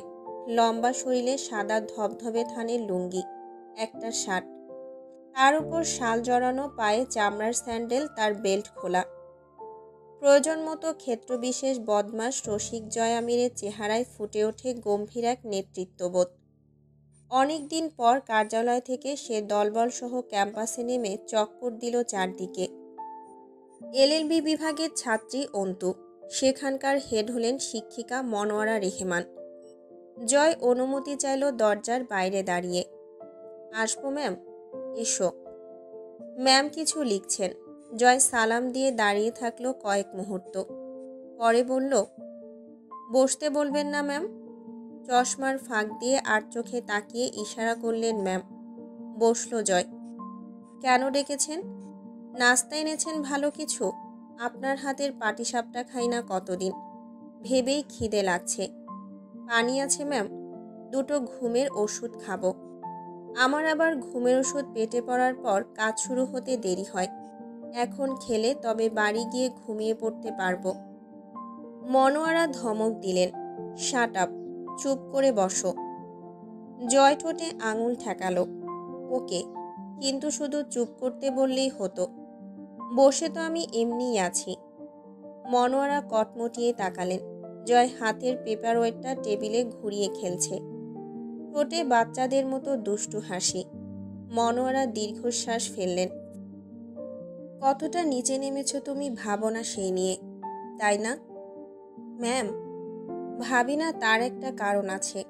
ভাবলে নিচে নামতে কষ্ট হয়, অথবা নিচে নামার ইচ্ছেটা আর থাকে না। এই জন্যই ভাবি না। মনোয়ারা কপালে হাত চাপলেন। ফাজলামি পেয়েছ? আর একটা বাজে কথা বললে থাপ্পড় মারবো একটা। রেগে যাচ্ছেন কেন? খুশি হব তোমার বাদরামিতে? খুশি হওয়াই তো উচিত। দুঃখিত হবার মতো কিছুই দেখছি না। মানুষ বড় হবার সাথে সাথে বদলায়। তোমার আরও অবনতি হচ্ছে। যখন অনার্সে ভর্তি হলে ভাবলাম ছোট মানুষ শুধরে যাবে। আজ অবধি একটু শুধরেছ? আপনি খামোখা রেগে যাচ্ছেন ম্যাম। করেছিটা কি? তুমি জানো না, তাই না? আমার মাথায় তো জট নেই, ধ্যান ট্যান করি না। জানবো কিভাবে? তর্ক করছো?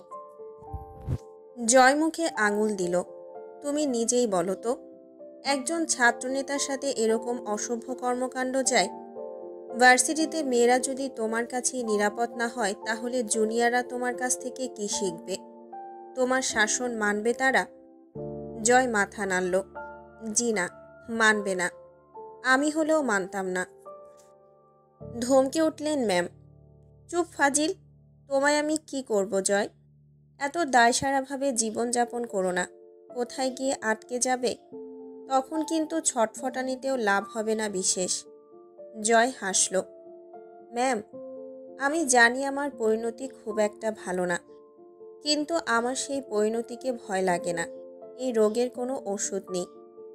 তুমি পাগল জয়, বেশি না, অল্প। এক সময় আসবে আমার কাছে, সময় করে কথা বলবো। জীবনে পাপ তো কম করলে না, এখন থামা উচিত নয়? না, থামবো কোন সুখে? টাকা পয়সা দেবেন থামলে? মনোয়ারা চুপ করে চেয়ে রইলেন। জয় আলগোছে হাসল ম্যামের চোখের দিকে তাকিয়ে। পাপ করতে করতে থামলে মানুষ আর বাঁচে না ম্যাম। আমি আর কিছুদিন বাঁচবো ভাবছি। বিয়ে শাদী না করে মরা ঠিক না। মনোয়ারা জয় আমিরের এক হাসিতে ঝলসে গলে গেলেন যেন। জয়ের চোখের দিকে তাকাতেনি, এটা তিনি মানতেন আগেও। যখন ভার্সিটিতে ছিল এত এত সব কুকর্ম করে বেড়াতো, অথচ গালি ছাড়লে বা মারলে যে ছেলে রাগে না, কখনো যে সিরিয়াস হয় না, ঠোঁটে দুষ্টু হাসি অথবা রসিক কথাবার্তা থামে না, তাকে শাস্তি দেবার উপায় কি? মনোয়ারা কপট কঠিন স্বরে বললেন, এখন বলো, কি হয়েছে মেয়েটার সঙ্গে তোমার? জয় হাঁ করে শ্বাস নিল। কিছু বলতে প্রস্তুতি নিল সে। এরপর সুন্দর করে বলল, রাগারাগি হয়েছে। রাগারাগি হয়েছে? জুনিয়রের সাথে রাগারাগি? আরমিন আমার প্রেমিকা ম্যাম, কিন্তু এখন আর আমাকে চায় না। কথা বলতে গেলেই ছ্যাদ করে ওঠে শালি, এড়িয়ে চলে।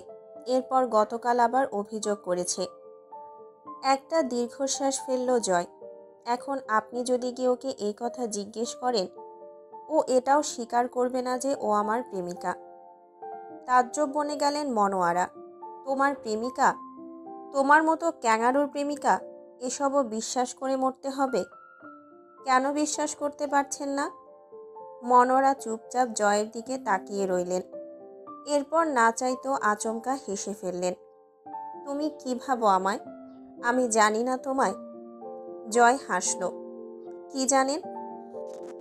মনোয়ারা গম্ভীর হবার চেষ্টা করলেন, অথচ লাভ নেই।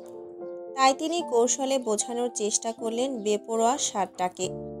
আর জ্বালাবে না মেয়েটাকে। তোমার নিজের রেপুটেশন খারাপ হয় এই খাতিরেও তো বদমাশি ছাড়তে পারো। জয় বোঝানোর চেষ্টা করল, সত্যি ও আমার গার্লফ্রেন্ড ম্যাম। মনোয়ারা কঠিন হতে গিয়েও হাসলেন। Get out. কান ধরে দাঁড় করিয়ে রাখবো এবার। বের হও আমার রুম থেকে। জয় বাইরে বেরিয়ে এলো হাসতে হাসতে ম্যামের কক্ষ থেকে।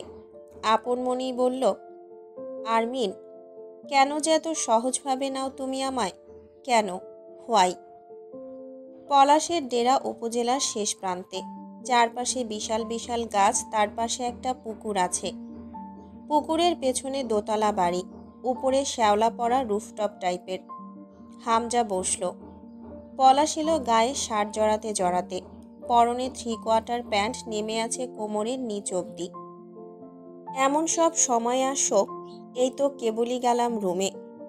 এমন সময় মাঝপথে চলে আসা যায় নাকি? হামজা বলল, দরকার বলে এসেছি। রং তামাশার জন্য রাত আছে, কাজের জন্যই দিন। রাতে তো আর আমি আসবো না, অন্তত কাজের কথা বলতে। তখনই সব কাজ সারবেন। মন বা শরীর তো আর দিনরাত বোঝে না। হোটেলে গেছিলি? ওখানে পাইনি বলে এখানে এসেছি। 2 হাত একত্র করে ঝুঁকে বসলো হামজা। মাজাহারের খবর পেয়েছেন? কাজটা ঠিক করো নাই। বহুত হাঙ্গামা সইতে হবে এর বদলে। অলরেডি কিছু একটা হইছে বলেই আসছো। ঠিক বলছি না? না, ঠিক বলেননি। অলরেডি তেমন কিছুই হয়নি, তবে হবে বলেই আশঙ্কা করছি। আপনি আবার মাজাহারকে সাহায্য করছেন না তো? আমার কাছে আসে, বসে, 2-1টা ফুক মারে চলে যায়। অবাস্তব। পেট বানানো কথা শুনতে এখানে আসেনি পলাশ ভাই। বাজে কথা রেখে সোজা কথায় আসুন। তো তুই কি চাস আমার কাছে? তোর শত্রুগুলোরে আমার শত্রু বানিয়ে ফেলি? এখানে বসে ব্যবসা কারবার চালাতে গেলে দিনাজপুরের সব রাজনীতিবিদকেই দরকার আমার। আমার কারবারের কাছে আমি আপোষ করি না, জানিস তো তুই। হামজার জন্য নাস্তা এলো। পলাশ খেতে ইশারা করল। হামজা তা উপেক্ষা করে বলল, আজ যদি মাজাহারের লোক কোনো হাঙ্গামা করে আপনার কারবারেও ভাটা পড়বে। এখানে বসে কলকাঠি নাড়ার সুযোগ আমি দেব না বোধহয় আর। ইস, কথা কোন দিক থেকে কোন দিকে নিয়ে যাচ্ছ। আমি শুধু কারো সাথে সম্পর্ক নষ্ট করতে চাই না, আর এটাও চাই তুমি আর মাজাহার এক হও, যেহেতু আমারও তোমাদের প্রয়োজন, তোমাদেরও আমাকে। অথচ দুজন এক হতে পারো না, মাঝে পিষে মরতেছি আমি।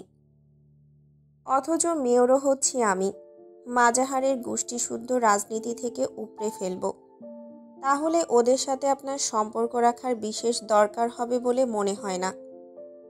পলাশ সিগারেট ধরিয়ে ঠোঁটে চেপে বলল, চা ঠান্ডা হয়ে যাচ্ছে। সোফার উপর শরীরের ভার ছেড়ে বসল। হামজা শুনল না বোধহয় সেই কথা। সোজা সাপটা বলল, আজকের সম্মেলনে যদি একটা আওয়াজও আসে ওদের, সামান্য পরিবেশ নষ্ট হলেও আপনার ধান্দার শিকড় একটানে উপড়ে তুলে ফেলে দেব আমি। মাজাহার ঢাকায় চিকিৎসারত, ওর ছেলেরা আতঙ্কগ্রস্ত। অথচ আমি জানি আপনার লোকজন মাজাহারের হয়ে ক্লাবে প্রতিদিন গন্ডগোল করে যাচ্ছে। আপনি ওদের নিষেধ করবেন। পলাশ চুপচাপ তাকিয়ে রইল একটু হামজার দিকে, পরে গম্ভীর হলো। আমি ওদের যেতে বলিনি। আমিও আমার ছেলেদের যেতে বলবো না। ওরা নিজেরাই দড়ি ছিঁড়তে খুব ওস্তাদ। আর জয়কে তো চেনেনি। এত হাইপার হয়ে এই লাইনে টিকবি কেমনে? তুই শান্তিপূর্ণভাবে কাজ করে এত তাড়াতাড়ি এইখানে আসছিস। এখন আমি যা বলি মন দিয়ে শোন। সংক্ষেপে শেষ করুন, হাতে সময় কম। জয় কোথায় এখন? বাড়িতে। কথাটা মুখে বললেও মনের ভেতরে খট করে উঠল হামজার। যে ডান পিঠে ছেলে আসলেই বাড়িতে আছে তো। রাগে শরীরের লোম দাঁড়িয়ে গেল হামজার। সব কিছুই অসহ্য লাগছে কেন জানি। পলাশ বলল, জয় তোর সাধের গোয়ালের পাগলা ষাঁড়। ওরে তুই ভালো শক্ত দড়িতে আটকাস নাই কোনো দিন। এই জন্য তুই ভুগবি খুব। যতই তুমি গোছায় রাখতে চাও আব্বা গোয়ালটারে, পাগলা ষাঁড়টা যতদিন খোলা আছে তোমার দুর্ভোগের শেষ থাকার কথা না। নির্বাচনের আগে যে কামড়া করছো তুমি, আমি খালি ভাবতাছি ওরা এখনো কেস ফাইল করে নাই কেন তোমার নামে। সাবধানে থাক। ঝড়ের আগে নীরবতা বলেও একটা কথা আছে। ঝন্টু সাহেব ছেলেকে নিয়ে ব্যস্ত, চিন্তিত। কিন্তু মাজাহার সুস্থ হোক, ফিরে আসুক, খেলার দিন গেল না, আসতেছে। নির্বাচন ক্যান্সেল করছিস, ছেলেটারে আদমরা করছিস মেরে। এই সময় ঠিক না এসব। হামজা চুপচাপ শুনল, পরে জিজ্ঞেস করল, রাজন মামা কবে আসবে? সিগারেটটা ফেলে দিয়ে পলাশ বলল, রাজধানীর ব্যস্ততা মেলা, ঠিক নেই কবে আসবে এক ঝলক। আর কিছু বলতে চাচ্ছিলেন? মুখের ভেতরে না রেখে বলে ফেলুন। হামজার কথায় হেসে ফেলল পলাশ। তোরে আমার খুব ভাল লাগে হামজা, একদম সফল গ্যাংস্টার তুই। তবে আমারে যে পদে পদে দরকার তোর, এইটা ভুলবি না। পলাশের চোখের রং ধূসর, ঠিক বিড়ালের মতো জলজল করে। হাসলে কেমন একটা গা ছমছমে ভাব ছড়িয়ে পড়ে আশেপাশে। চেহারাটা অন্যরকম দেখতে। ভ্রুর মাঝখানে ফাঁকানি, জোর ভ্রু। খাড়া নাকের ডগায় সূক্ষ্ম বিভাজনের কারণে নাকটা অদ্ভুত লাগে দেখতে। কথা বলার সময় ঠোঁটে একটা প্যাচপ্যাচে হাসি লেপ্টে থাকে। এই হাসি দিয়ে দিনাজপুরের কালোবাজার জমজমাট চলছে পলাশের হাতে। হামজা বেরিয়ে এলো। তার মন অশান্ত হয়ে আছে। অস্থির হাতে ফোন করলো বেশ কয়েকবার জয়কে। জয় প্রতিটা কল গুনে গুনে কেটে দিল। ফোন ভাইব্রেট হলো হামজার। রিপন কল করেছে। মিনিট চারেকের মতো শুধু বলল ওপাশ থেকে। হামজা শুনল। মাথায় রক্ত উঠে গেল। সোজা গাড়িতে উঠল বাড়ির উদ্দেশ্যে। তরু অসময়ে হামজাকে দেখে চমকালো। হামজা রাগে না, খুব শান্ত মানুষ। রাগলে মানুষ থাকে না, এটাও সত্য। জয়, জয় কই? তরু কোনো কথা বলল না। মাথা নত তার, হাত পা শিরশির করছে। তরুর নীরবতা হামজাকে ক্ষুব্ধ করে তুলল। হাতের ফোনটা এক আছাড়ে চারখণ্ড করল। বকে ওঠে, জানোয়ারের বাচ্চা বের হয়ে গেছে। বললাম বাইরের পরিস্থিতি খারাপ, বের হোস না। বের হইছে আবার ভার্সিটিতে গিয়েও আকাম করছে। তোরা কেউ দেখিসনি যখন বের হইছে? দেখিসনি তোরা? তরু ঠক ঠক করে কেঁপে উঠল। দৌড়ে এলো সকলেই। সবগুলো ভেড়ার চুদ্দা এক একটা নাকে তেল মেরে ঘুমাও। ওই শুয়োরের বাচ্চা আজ বাড়ি আসলে। ডাইনিং টেবিলের উপরে থাকা জগটা এক বাড়িতে মেঝেতে ফেলল। ঝনঝন করে গুঁড়ো হয়ে গেল সেটা। হুমায়ুন পাটোয়ারি এগিয়ে এলেন। কি হইছে? খেপসিস কেন? জয় বাচ্চা ছেলে, ওরে নিয়ে এত ভয় পাওয়া লাগবে? কি শুরু করেছিস তুই? তুলি বের হয়ে এলো। তোমার ছেলে কি মানুষ আব্বু? কোয়েলকে আনতে যাওয়ার কথা ছিল, জয় সেখানে গেছে হয়তো। হামজা তাকালো তুলির দিকে। তুলি চুপ করে গেল। হামজার চোখ দিয়ে রক্ত ছুটে বের হচ্ছে। চোখ বুজে খেপে যাওয়া গোখরা সাপের মতো ফোঁস করে শ্বাস নিল নিজেকে শান্ত করতে। সোফার পাশে হাতের ডান সাইডে কাউচের উপর জয়ের হেডফোন পড়ে আছে। সেটা তুলে ছুঁড়ে মারল শূন্যে। সেটা গিয়ে দেয়ালে লেগে ভেঙে মেঝেতে ছড়িয়ে পড়ল। হুমায়ুন পাটোয়ারি বললেন, তুই শান্ত হ, ওর কিচ্ছু হবে না। দাঁত আটকে হামজা বলল, আব্বু কথা কম বলেন আপনি। তুলি ভেতরে যা, গর্জে উঠল হামজা। তুলি চোখ বুজে ফেলল সেই বজ্রকণ্ঠে। তবে এক পাও নড়ল না। তরুর গা কেঁপে উঠল অজান্তেই। হাতের লোম দাঁড়িয়ে গেছে, শিউরে উঠল শরীরটা। বাইরের পরিস্থিতি সম্বন্ধে ধারণা আছে আপনার কোনো? ফোন লাগান, ফোন লাগান কুত্তার বাচ্চারে। জলদি ফোন করেন। ফোন কই আপনার? ফোন কই? হুমায়ুন পাটোয়ারি দৌড়ে গিয়ে ফোন আনলেন। ফোন করলেন জয়কে। জয় দুইবার কেটে তিনবারের বার রিসিভ করে। হামজা ফোন কানে ধরতে ধরতেই মারি পিষল। বান্দির বাচ্চা, কই মরতে গেছিস? আজ আমার সামনে আসলে তোর রুহ না বের করে নিই আমি। হারামির বাচ্চা, শালার শুয়োর। কতবার নিষেধ করে গেছি আমি তোরে, 5 মিনিটের মধ্যে বাড়ি না আসলে খুন হয়ে যাবি আমার হাতে। জীবিত পুঁতে রাখবো একদম। কথা কানেও যায় না, মাথায়ও ঢোকে না। সেই মুহূর্তেই ভেতরে ঢুকলো জয়। তার কানে ফোন ধরা তখনও। হামজা ফোন নামিয়ে রেখে এগিয়ে গেল জয়ের দিকে। জয় এক লাফে সোফা টপকে ওপাশে গিয়ে দাঁড়ালো। ভাই থামেন তো বাল, আমি কিন্তু ছোট বাচ্চা না। কাজ ছিল, বের হইছিলাম।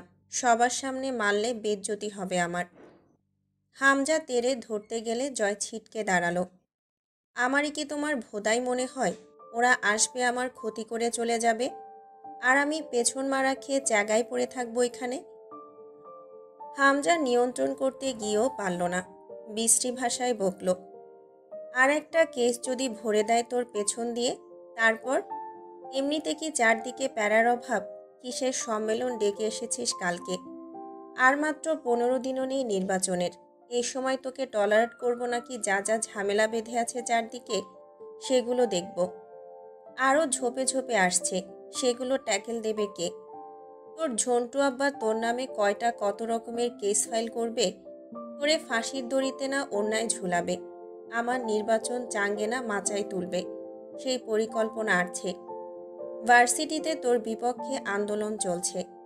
নির্বাচনের দিন এগিয়ে আসছে। শুয়োরের বাচ্চা, এবার ভালো হ। চাপ নিতে নিতে আমার ধৈর্যে টান লাগলে সবগুলারে একসাথে কুচি কুচি করে কেটে পেট্রোল ঢেলে পুড়িয়ে দেব। এক এক রকম কর্ম করে রাখো, তার সামাল দেওয়ার জন্য একা আমি। হুট করেই হামজা রুখে গেল জয়ের দিকে। গায়ে হাত লাগার আগেই মাঝখানে তুলে এসে দাঁড়ালো। হাম, রাগ উঠলে পাগল হয়ে যাস। মানুষের চামড়া আছে তোর মাঝে, এজন্যই তো ভাবি তোকে ঘেন্না করে। হামজা চোখ বুঝল। তুলি, সরে যা সামনে থেকে। তোর গায়ে হাত দিতে চাচ্ছি না আমি। বেশিক্ষণ মনে রাখতে পারবো না তুই মেয়ে মানুষ। ভুলে যা, পারলে ভুলে গিয়ে মার আমায়। ওর শরীর ভালো, তুই ওকে মারতে যাচ্ছিস? তার আগে নিজের দিকে দেখ। সব ভুল কি ওই করে? তোর কোনো ভুল নেই। তুই তোর চাচা শ্বশুরকে নির্বাচন থেকে বাদ করিয়েছিস কেন? এখন ওরা খেপে গেলে সামাল দেওয়া কষ্ট হচ্ছে। তার ভাগ জয় কেন নেবে? তুই ক্ষমতার লোভে বহু আগেই জানোয়ার হয়ে গেছিস। জয়কেও বানিয়েছিস। শোন, এবারের কোন পুরুষ বা মেয়ে লোকটা ভালো? কেউ কাউকে কাদা ছোড়ার বাকি রেখেছে? হামজা সরে এলো। জয় সোফা টপকে হামজার সামনে এসে দাঁড়ায়। ভাই। হামজার কাঁধের দুই পাশে নিজের দুই হাত জড়িয়ে পিছিয়ে নিয়ে গিয়ে সোফায় বসিয়ে দিল হামজাকে। এরকম নির্লজ্জের সামনে চেয়েও হামজা কোনো প্রতিক্রিয়া দেখাতে পারে না। মুখ কঠিন করে ভারী শ্বাস ফেলতে লাগলো। জয় দুই পা ফাঁক করে সোফাতেই পাশে বসলো। ঠান্ডা হও তুমি, সব ঠিক আছে, যা হয় দেখা যাবে। কিছু না হতেই আশঙ্কা করে যদি অশান্তি করো, তাইলে না হওয়া অবধি যে শান্তিটুকু পাওয়ার ছিল সেটা থেকেও তো বঞ্চিত হচ্ছি আমরা। হামজা দাঁত খিচে বলল, ফাক ইউর প্লেসান্ট্রি। জয় হামজার কোলে মাথা রেখে শুয়ে বলল, fuck you two bro. Hamza মাথা এলিয়ে বসল। তুই কি করেছিস আর্মিনের সাথে? খবরদার ভাই, একদম এসব মেয়েঘটিত বিষয়ে জড়াবে না আমায়। আমি ভার্জিন ছেলে, ভালো ছেলে। তুমি আর্মিনকে গিয়ে জিজ্ঞেস করো ও আমার সাথে কি করেছে। সকলের কানে বোমা ফাটলো যেন। তরু ভ্রু কুঁচকাল। আর্মিন আবার কে? কোন মেয়ে জয়ের সাথে কি করেছে? হামজা বলল, কি সব বাজে কথা বলছিস? ও কি করবে তোর সাথে? আমি কিছু না করে ভুল করছি। শালি আমার নামে অভিযোগ করেছে আমি নাকি ইফটিজিং করি ওকে। কসম, এখন অবধি ছুঁয়ে পর্যন্ত দেখিনি। মুখটাই দেখেছি ভুলভালে একবার। পাগল ছাগল চেংড়ি ইফটিজিংও বোঝে না। চাঁদনির সাথে আবার দেখা করতে গিয়ে সেদিন ওদের পায়নি অন্তু। ঘর বাড়ি আছে, মানুষ নেই। আজব ব্যাপার। আখির লাশ মাটি হয়েছে 2 সপ্তাহ হয়নি। হতে পারে হামজারা উচ্ছেদ করে দিয়েছে ওদের। আশেপাশের বাড়িতে খোঁজ করতে যেতে পারেনি সংকোচে। পাশেই হামজার ক্লাব। পুরো এলাকা পোস্টারময়। গাড়িতে গাড়িতে মাইকিং চলছিল, বিশ্রী অবস্থা। শহরের ভেতর ঢুকে ভীষণ অস্বস্তি হলো অন্তুর। আব্বু ছাড়া একা চলার অভ্যেস নেই তার। 4 মাস আগে দুটো ছাত্র পড়াতো। নিজের ব্যস্ততায় এবং আমজাদ সাহেবের নিষেধে বাদ দিয়েছিল। একজনের কাছে 2 মাসের বেতন পাওনা ছিল। তা কোনোদিনও চাইতে যায়নি অন্তু। সেদিন ফেরার পথেই তাদের বাড়ি পড়েছিল। মহিলা দেখতে পেয়ে খুব খাতির করে ভেতরে বসিয়ে নাস্তা করিয়ে সেই টাকা জোর করে হাতে ধরিয়ে দিলেন। অন্তুর মনটা খুব ফুরফুরে লাগছে। পুরুষেরা ভাবে তারাই বোধহয় শুধু বেকারত্বে পিষে মরে শখ আহ্লাদ পূরণের ব্যর্থতায়। তারা বুঝবে না মেয়েরাও স্বপ্ন দেখে নিজের যোগ্যতার জোরে হালাল উপার্জনের টাকায় দুটো মানুষের হাতে কিছু তুলে দিতে, তাদের কপট রাগের শিকার হতে। এখনও তো পুরো টাকাটা দিয়ে একটা দামি রোলেক্স ব্র্যান্ডের ঘড়ি কিনে নিয়ে যাবে আব্বুর জন্য। আব্বু হাসবেন না একটুও, বরং গম্ভীর হয়ে বলবেন, বেশি বড় হয়ে গেছিস। এসব আনতে কে বলেছে? তোর এটা নেই সেটা নেই, এটা দিয়ে কিনে নেওয়া যেত না? যা নিয়ে যা তোর ঘড়ি, লাগবে না আমার। আমি এখন আর ঘড়ি পরি না। অন্তু চুপচাপ রেখে চলে আসবে। তৎক্ষণাৎ ঘড়িটা হাতে তুলে নেবেন আমজাদ সাহেব। উল্টে পাল্টে দেখবেন, অল্প বিস্তর হাসবেন। সেই হাসিও যেন গম্ভীর দেখাবে। এরপর হাতে পড়বেন ঘড়িটা, আবার খুলে রেখে দেবেন পুরনো আলমারির ডান পাশের ডয়ারে। ঘড়ি কেনা শেষে ফেরার গাড়ি থামালো অন্তু। চালক বলল, আপা ওঠেন, তাড়াতাড়ি ওঠেন। ট্রাফিক শালারা বেশিক্ষণ দাঁড়াইতে দেয় না এখানে। গাড়ির ভেতরে ঠেসে ঠুসে বসার মতো কোনো মতো জায়গা রয়েছে। সব যাত্রী পুরুষ। অন্তু বলল, পরের গাড়িতে চলে যাব, যান আপনি। আরে আপা, সমস্যা কি? সবার ঘরেই মা বোন আছে। এরা কেউ আপনার ভাই, কেউ বাপের মতন। বসেন, তাড়াতাড়ি চলে যাই। অন্তু হাসল। জি, একদম সঠিক কথাই বলেছেন। বেগানা বলে শুধু একটা শব্দ রয়েছে, এর কোনো যুক্তি নেই। হুদাই এই শব্দটার উৎপত্তি। কারণ যেহেতু বাড়িতে মা বোন সবারই রয়েছে, সুতরাং বাইরের সবাই সবার মা বোন। এতে সন্দেহের অবকাশ নেই। পৃথিবীতে সবাই সবার মা বোন। তো ভাই, আপনি আপনার কোন মা বা বোনকে বিয়ে করেছেন? জায়েজ হয়েছে তো বিয়ে? ফাইজলামি করার জায়গা পান না না? নাটক। এইসব ঘোমটার তলে যে খেমটা চলে তা তো লোক জানে না। রাস্তাঘাটে বের হন কেন তাইলে? এতই যখন দেমাগ তখন উড়োজাহাজে চড়ে পথে ঘাটে চললেই পারেন। অন্তু মাথা নাড়ল। আপনার পরামর্শ আমি মনে রাখবো ভাই। এরপর যতদিন উড়োজাহাজ কিনতে অথবা যাত্রার পাশে গা লাগিয়ে চট করে বসে যেতে না শিখি, ততদিন আর বের হব না বাড়ি থেকে। লোকটা কিছু বলতে উদ্যত হতেই অন্তুর কণ্ঠস্বরের শীতলতা পিলতে কঠিন দৃঢ় হয়ে উঠল। যান, দাঁড়িয়ে থাকবেন না আর। লোকটা আবার কিছু বলতে নিতেই অন্তুর কথার বিচ্ছুরণ তীব্রতর হলো। আমি আপনাকে নিমন্ত্রণপত্র পাঠিয়ে আসিনি আমার কথাগুলো শোনার জন্য। আপনি এসে দাঁড়িয়েছেন, কথা তুলেছেন। যান যান। নাকের পাটা শিউরে উঠল অন্তুর, চোখ তির্যক হলো। গাড়িওয়ালা চলে গেল অন্তুকে বাজে ভাষায় গালি দিতে দিতে। অন্তুর কানে এলো, গায়ে লাগলো না। সে এদিক ওদিক তাকালো, দৃষ্টি থামল।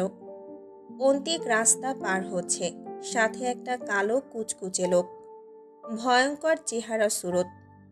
গলায় কমপক্ষে 20 থেকে 25 রকমের চেন, হাতে বালা, ঘাড়ে ট্যাটু। অন্তিকের চোখ মুখ শুকনো। যে ছেলে কোনোদিন আম্মা অল্প ধমকে কথা বললে 7 দিন হোটেলে খেত, তাকে লোকটা শাসিয়ে কথা বলছে বোধহয়। অন্তিক বাধ্যগতের মতো মাথা নাড়ছে, খুশি করার চেষ্টা করছে লোকটাকে। অন্তু ভ্রু কুঁচকে তাকিয়ে রইল। অন্তিক আর অন্তিক নেই, জীর্ণশীর্ণ এক ভিখারি দেহে পরিণত হয়েছে। চোখের নিচটা কালো, মুখে মলিনতা। সেদিনে ঝামেলা মিটিয়েছে হামজা, জয়কে আর ভার্সিটি মুখও হতে দেয়নি। সে গিয়ে প্রিন্সিপাল এবং সাধারণ সম্পাদকের সঙ্গে ছোট্ট একটা মিটিং করে ঝামেলা মিটিয়ে এসেছে। তা কতটা মিটেছে জানা নেই। রাতের গাড়ি জয়ের। সে ঢাকা যাবার সময় কোনোদিন কার ব্যবহার করে না, বাসেই যায়। এতে তার ইন্টারেস্টটা কি তা জয় জানে ভালো। রাত 10টার সময় দুজন হোটেলে বসে আরাম করে খেলো। এরপর দুটো সিগারেট ধরালো। জয় সিগারেটে টান দিয়ে হামজাকে বলল, আমি 3 দিনের ভেতর ফেরার চেষ্টা করব। তুমি ছেলেদের অ্যালার্ট থাকতে বলো। আর এত চিন্তা করো না তো হুদাই। তোমার যে প্রতিদ্বন্দ্বীগুলো ভোট করতেছে, তাদের লোক টাকা নিয়েও ভোট দেবে না। একটাই অপশন তাদের কাছে তুমি। মাজাহার সুস্থ হতে হতে ইলেকশন শেষ হয়ে যাবে। খুব খারাপ কিছু হবে না। হামজা কোনো কথা না বলে সিগারেট ঠোঁটে নেয়। বের হবার সময় জয় একটা পরনের হাফ স্লিভ টি শার্ট পরেছে। জ্যাকেট অথবা গরম কাপড় কিছুই নেই। ওভাবেই দৌড়ে ছাদে গেল। কবুতরের ঘরে পানি দেওয়া দরকার। সে চলে গেলে তরু কতটুকু যত্ন করবে এদের তা বলা যায় না। ফোনের ফ্ল্যাশ চালিয়ে ভালোভাবে দেখল কবুতরগুলোকে। একা একাই 2-4টা কথা বলল কবুতরদের সাথে। নেমে এসে তরুকে শাসালো। কবুতরদের যেন ঠিকমতো পরিচর্যা করা হয়, নয়তো বাড়ি ফিরে সবগুলোকে লাথি মেরে বের করবে। ঘড়িতে 10:30 বাজে। বের হওয়ার আগ মুহূর্তে রিমির কথা মনে পড়ল। ওকে একটু জ্বালানো দরকার বের হওয়ার আগে। রিমি কাপড় ইস্ত্রি করছিল। জয় লম্বা করে একটা সালাম দিল, যেন কত দূর থেকে মেহমান এসেছে। রিমি তাকালো কিন্তু কোনো কথা বলল না। রেগে আছেন কার উপরে? আমার উপরে? রেগে কেন থাকব? মহিলা মানুষের রেগে থাকার জন্য বিশেষ কারণ দরকার হয় না। রিমি ঠেস দিয়ে বলল, হ্যাঁ, আপনি যখন বলছেন তখন তাই। আফটারঅল মেয়ে লোকের ব্যাপারে খুব জানাশোনা আছে আপনার। গায়ে মাখল না জয় কথাটা, প্যাচ প্যাচে হাসি হাসল। আছে বলেই তো বলছি। সে যাকগে, পরীক্ষা দিতে যাচ্ছি। আপনার আল্লাহ নামের একটু দোয়া কালাম পড়ে ফুটু দিয়ে দেন। আমার তো মাটা নাই, দোয়া টোয়া চাইব কার কাছে? আপনার আবার দোয়া লাগে নাকি? আপনি দোয়াতে বা আল্লাহতে বিশ্বাস করেন? জয় কোনো কথা বলল না। রিমি বলল, মা নেই, মামি তো আছে, তাদের কাছে দোয়া চান গিয়ে। জয় বসল বিছানার উপরে। ভাবি, ভাই এমনিতেই খুব টেনশনে আছে। বোঝেন তো কত দিকের চাপ। ইলেকশনের ঝামেলা তো বোঝার কথা আপনার। তার উপর চারদিকে বহুত ফ্যাসাদ লেগে আছে। এই সময় ভাইয়ের আপনাকে দরকার। অথচ সপ্তাহ হয়ে গেল আপনি কথাই বলেন না। কোনো কিছুতেই আপনার উপস্থিতি দেখা যাচ্ছে না। ভাইয়ের মুখের দিকে তাকালেই বোঝা যায় তার উপর দিয়ে কি চলে যাচ্ছে। এখন খুব করে তার আপনাকে দরকার। আপনি তার বউ, তার পেরেশানি দূর করতে আপনার কোনো বিকল্প নেই। রাগ করে থাকবেন না এখন আর। আমিও থাকবো না কয়েকদিন। আপনিও মুখ ফিরিয়ে থাকলে। এবারে গলার নরম স্বর পরিবর্তিত হয়ে জয়ের নিজস্বতা এলো। সমস্যা বা ঝামেলা যদি আমায় নিয়ে হয়, আমি তো আর ক্ষমা টমা চাইবো না, আপনি জানেনই। অথবা আফসোসও করব না। আপনি কিসের আশায় রেগে থাকবেন তাহলে? অন্তত যতদিন বেঁচে আছি এভাবেই চলবে হয়তো। তাই বলে তো আর চিরদিন রেগে থাকতে পারবেন না। তো কদিন আগার পিছ। কেননা এখনই ঠিক হয়ে যান। আমি জিনিসটাই এমন ভাবি, যেখানে আমার অবস্থান তার আশেপাশে কিছু না কিছু ক্ষয় হয়ই। এটা আমার নিজস্বতা বলা চলে। মেনে নিন। আসি। ভালো থাকবেন। অকপটে নিজের অশিষ্টতার স্বীকার করে বের হয়ে গেল জয়। হামজা বাইরে গাড়ি নিয়ে দাঁড়িয়ে আছে। সোফার হাতলে ঝোলানো শাল চাদরটা ওড়নার মতো গলায় পেঁচিয়ে নিল। বাস স্ট্যান্ডে গিয়ে দুটো টিকিট কাটলো হামজা। পুরো দুটো সিট জুড়ে একা লাগে জয়ের। পাশে চায়ের দোকানে বসে দুজন 2 কাপ চা খেলো। এক প্যাকেট সিগারেটও কিনে নিল জয়। ঘাড়ে গামছার মতো ইয়ারফোন ঝুলছে। বাসে ওঠার আগে হামজা জয়কে অন্ধকারের দিকে নিয়ে গেল। এদিক ওদিক তাকাতে তাকাতে জয়ের হাতে চাদরের আড়ালে তার সেমি অটোমেটিক পিস্তলটা তুলে দিল। জয় বিরক্ত হলো। এই শালার কি দরকার? ও আমার হাতে থাকলে একটা পাপ কাজ হয়ে যাবে। তার চেয়েও বড় কথা, আমি বিপদ ক্ষেত্রে থেকে দূরে যাচ্ছি। তুমি থাকবে এখানে। মালটা তো তোমার দরকার হবে। হামজা গম্ভীর স্বরে বলল, চুপচাপ এটা প্যান্টের বেল্টে গুজে ফেল। আমার বাপ হওয়ার চেষ্টা করবি না। আর এটা তোকে পাপ করার জন্য নয়, বরং সেলফ ডিফেন্সের জন্য দিচ্ছি। এই বাসেও তোর সাথে মৃত্যুদূত যেতে পারে। বাসে ঘুমিয়ে পড়িস না যেন। ইয়ারফোনের সাউন্ড হাই রাখবি। পরীক্ষা শেষ করে 1 ঘন্টা ওখানে দেরি করবি না। সোজা দিনাজপুরের বাস ধরবি। কথা শেষ করে একটা ছোট্ট পকেট ছুরি এগিয়ে দিল হামজা। এটা পকেটে রাখ। ভালোভাবে পরীক্ষা দিস। এসব কোনো চিন্তা মাথায় রাখার প্রয়োজন নেই। পরীক্ষা খারাপ হলে আমার কাছে কিন্তু জায়গা হবে না তোর। সুতরাং সম্পূর্ণ মনোযোগ যেন শুধু পরীক্ষায় থাকে। বাসের জানালা খোলা রাখবি না। আর টি শার্টটাই বা কেন পরেছিস? ওটা সহ প্যান্টটাও খুলে ফেল। খুব গরম পড়েছে তো। পৌষ মাস বলে কথা, চারিদিকে খুব গরম। জয় হেসে ফেলল নির্লজ্জের মতো। জ্যাকেট আনেনি সাথে? আমার শীত লাগে না জানোই তো। কবিরকে বলে দিয়েছি ও সব সময় সাথে থাকবে তোমার। মামাকেও রাত বিরতে বের হতে দিও না। হামজা নিজের জ্যাকেটটা খুলে ফেলল। জয় নিষেধ করার সাহস পেল না। এই পাবলিক প্লেসে হামজা ঠাস করে একটা চড় মারলে মান-ইজ্জত থাকবে না তার। জ্যাকেটটা কোনোয়ে বাঁধিয়ে পিস্তলটা প্যান্টে গুজে চাদর জড়িয়ে নিল গায়ে। বাসে উঠতে গিয়ে আবার দৌড়ে ফিরে এলো। লাইটার বা দিয়াশলায় কিছুই নাই আমার সাথে। লাইটারটা দাও তো।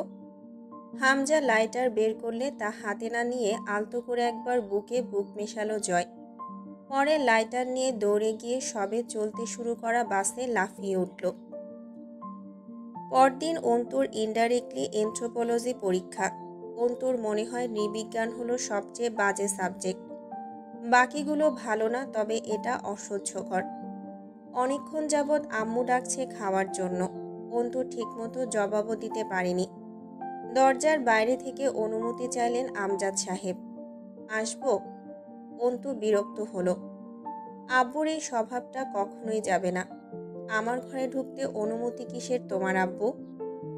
আমজাদ সাহেব বরাবরের মতোই জবাব না দিয়ে ভেতরে এসে দাঁড়ালেন। চল, আমি খেতে বসবো। আচ্ছা তুমি খেয়ে নাও, আমি সময় পেলে খেয়ে বের হব। আমি খেতে বসবো অন্তু। আব্বু, আমি পরে খাচ্ছি। ক্ষুধাই লাগেনি, মানে রুচিই পাচ্ছি না। ধমকে উঠলেন আমজাদ সাহেব। কিন্তু আমি এক্ষুনি খেতে বসবো। অন্তু হার মানল। তাকিয়ে থাকলো আব্বুর দিকে। ঘিয়ে রঙা শাল জড়ানো লম্বাটে চেহারা, চাপদাড়িতে মেহেদি। আমজাদ সাহেব জিজ্ঞেস করলেন, তাকিয়ে আছিস কেন? একটু বসো তো আব্বু। ছিটিয়ে থাকা বই খাতা সরিয়ে দিল অন্তু। আমজাদ সাহেব বসলেন। জিজ্ঞেস করলেন, এভাবে চেয়ে আছিস কেন? কি হয়েছে? প্রস্তুতি ভালো তো? অন্তর খাতা এগিয়ে নিলেন আমজাদ সাহেব। তাতে চোখ বুলিয়ে বললেন, লেখার লাইন এখনো ঠিকমতো সোজা হয়নি। হাসল অন্তু। আমি সোজা হয়েছি? আমি বেত হাতে করা বাদ দিয়েছি যে। অন্তু হেসে ফেলল। বেত হাতে করলে ইস, খামোখা ভয় পেতাম। তখন যদি বুঝতাম তুমি শুধুই ভয় দেখাতে বেত দেখাচ্ছ, এত ডিসিপ্লিন ভালো মেয়ে হতাম না আমি, প্রমিস। হেসে ফেললেন আমজাদ সাহেব। এখন বেত হাতে তুললে ঠিকই মারব। চল, তোর আম্মা বসে আছে, দেরি হলে একটা ছোটোখাটো ঘূর্ণিঝড় বয়ে যাবে। একটা প্রশ্ন করব? না, আগে খেতে চল। ধান্দাবাজি আমার সাথে যায় না। না খেয়ে পরীক্ষা দিতে যায় কেউ? অন্তু চেয়ে রইল কিছুক্ষণ আব্বুর দিকে। চোখ দুটো সজল হয়ে উঠল। অল্প পানি ছলছল করে উঠল। হুমায়ুন আহমেদ বলেছেন, হিমুরা পকেটে টাকা নিয়ে ঘোরে না। অন্তু সেটাকে নিজের মতো করে বলে। অন্তুরা কান্না করে না। আজও একবার নিজেকে কথাটা বলে গলাটা কড়া করার চেষ্টা করল। আব্বু, সবার আব্বু তোমার মতো হয় না, তাই না? হাসলেন আমজাদ সাহেব। আমি কেমন রে অন্তু? অন্তু বুঝি বলতে পারে মুখে এই কথা, তার কান্না পাচ্ছে, কিন্তু অন্তুরা কাঁদে না। সে কান্না গিলে বলল, মোটামুটি ভালো না। আমজাদ সাহেব ফের হাসলেন। আমি জীবনে বিশেষ কিছুই দেইনি তোকে, শুধু নিজের কর্তব্য পালন করার চেষ্টা করেছি। শেষ অবধি সেটাও সুষ্ঠুভাবে পারিনি। সেসব ধরে রাখিস না। আমার তো মা নেই, তোকে মাঝে মধ্যেই মামা বলে ডাকি। এই সুযোগটা কেনার সামর্থ্য আমার নেই, তুই বিনামূল্যেই দিয়ে রেখেছিস। তার বদলে কি দিতে পেরেছি তোকে? অন্তু সহ্য করতে পারল না। বুকের ভার বাদ মানবে না বেশিক্ষণ। চোখ বুজে অনুরোধ করার মতো করে বলে উঠল, চুপ করো আব্বু, চুপ করো। নিজেকে সামলালো। আব্বুর দিকে তাকিয়ে অন্তিকের কথা মনে পড়ে মুখ মলিন হতে গিয়েও হলো না। যারা কম হাসে তাদের হঠাৎ হাসি মিলিয়ে দেওয়ার সাহস অন্তুর নেই, বিশেষ করে আব্বুর। হুট করে আমজাদ সাহেবের উড়োতে মাথা রেখে শুয়ে পড়ল অন্তু। এভাবে ছোটবেলায় সে আব্বুর উড়োতে মাথা রেখে পড়া শিখত আব্বুর কাছে। ওভাবেই ঘুমিয়ে গেলে আমজাদ সাহেব আবার ডেকে তুলতেন, জোর করে খাওয়ার জন্য। নিষ্ঠুর লাগতো তখন আব্বুকে কাঁচা ঘুম ভাঙিয়ে ভাত খাইয়ে দেয়া, সকালে টেনে তুলে স্কুলে নিয়ে যাওয়া। অন্তু রাস্তাটা কোনোদিন আব্বুর হাত জড়িয়ে ধরে পার হয়নি। একটা আঙুলের মাথা ধরত। পুরো হাত ধরলে সে আব্বুর উপর পুরোপুরি নির্ভরশীল হয়ে পড়বে, নিজের উপর আত্মবিশ্বাস হারিয়ে ফেলবে। অথচ আব্বুর হাতের আঙুল ধরা ছাড়া পার হতে সে জানে না। আমজাদ সাহেব অন্তুর উস্কো খুস্কো চুলে আলতো হাত রেখে বললেন, চল খেয়ে নেই, তোর মা আজ বাড়ি ছাড়া করবে আমাদের। হঠাৎই নিজের জীবনে আব্বু সত্তাটার সমস্তটুকুর উপস্থিতি যেন বুকের ভেতর একথলে তরল আবেগ হয়ে জমেছে। ভার অনুভূত হচ্ছে বুকের উপর সেই তরলের। চোখ ফিরিয়ে নিল। বই খাতা গোছাতে গোছাতে আনমনে নিজের স্বভাবসুলভ দৃঢ় গলায় বলল, আব্বু শোনো, তুমি আবার কোনোদিন আমায় রেখে চলে যেও না, বুঝলে? আমি কিন্তু রাস্তাটা পার হতে শিখিনি এখনো। তুমি না জোর করলে খেতে যাওয়ার অভ্যেসটাও হয়নি এখনো। আরও অনেক সমস্যা। আমজাদ সাহেব কেমন করে যেন হাসলেন। শিখে যাবি সব। মানুষ অভিযোজন ক্ষমতাসম্পন্ন প্রাণী অন্তু। সামাজিক কোনো মানুষকে জঙ্গলে ফেলে আসলে সে চার পায়ে চলতে অবধি শিখে যায়, বেঁচে থাকার তাগিদে। অন্তু দিশেহারা হয়ে তাকায়। অস্ফুষ্ট ডাকে, আব্বু। থেমে আবার ডাকে, তোমার যাওয়ার হলে আমায় সঙ্গে নেবে প্লিজ। আমি আত্মনির্ভরশীল, কিন্তু তোমার আঙুলের ডগা আঁকড়ে ধরে যে অংশ দিয়ে ওইটুকু তো ফাঁকা। তোমার আঙুলটাকে সর্বক্ষণ খুব দরকার আমার। অন্তুর কণ্ঠে শাসনের স্বর, অথচ গলাটা গুলিয়ে আসছে। থরথরিয়ে কাঁপছে ঠোঁট দুটো। একসময় অন্তুর থুতুনিটা ভেঙে এলে অন্যদিকে ফেরে। আমজাদ সাহেব প্রাণ ভরে মুচকি হাসলেন। হাই স্কুলের প্রবীণ প্রিন্সিপাল একবার বলেছিলেন, বুঝলে আমজাদ, অন্তু হলো তোমার ফটোস্ট্যাট কপি। কিন্তু বোধহয় মেশিনের গড়বড়ে ছেলে না হয়ে মেয়ে হয়ে গেছে। অন্তুরা জানে না বাপেরাও অন্তুর মতোই, মুখ ফোটে না তাদের। কেউ চিরকাল থাকে না অন্তু। যিনি থাকবেন তিনি তোর রব, আমি কেবল মাধ্যম একটা। আর তুই আমার আমানত। এই ক্ষণস্থায়ী সাক্ষাতে এত মায়া লাগাতে নেই অন্তু। মায়া মূর্খদের দেহে পরজীবীর মতো বাস করে, শুষে শুষে খেয়ে ফেলে তাদের জীবন রসকে। তুই তো নিজের ভেতরে রাখবি না।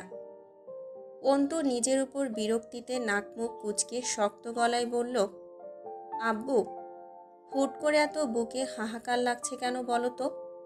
আমজাদ সাহেব হেসে হাত নেড়ে ইশারা করলেন, এদিকে আয়। অন্তু মেঝেতে বসে আব্বুর উরুতে মাথা ঠেকায়। কখনো এভাবে প্রকাশ করা হয়নি এসব, আজ ঠেকানো দায় হচ্ছে। অন্তুর মাথায় হাত রাখলেন তিনি।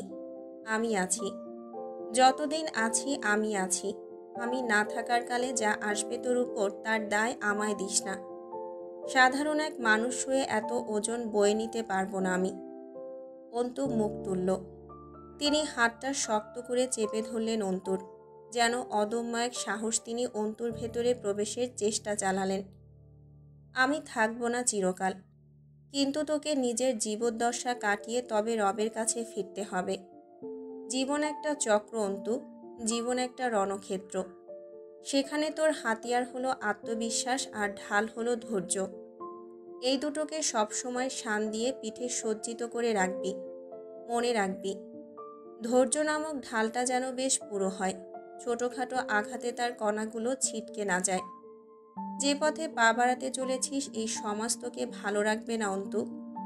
ভালো থাকাটা ঠিক আমারও পছন্দ নয়, কারণ যেখানেই জগৎ সংসারে ভালো থাকার একমাত্র অপশনটা হলো অন্যায়ভাবে জীবনযাপন, সেখানে ন্যায়কে অবলম্বন করে ভালো থাকতে যাওয়ার বোকামি আমি করিনি। তাই তোকেও আর বাধা দিইনি, এই দুর্গম পথে এগিয়ে যাওয়া হোক।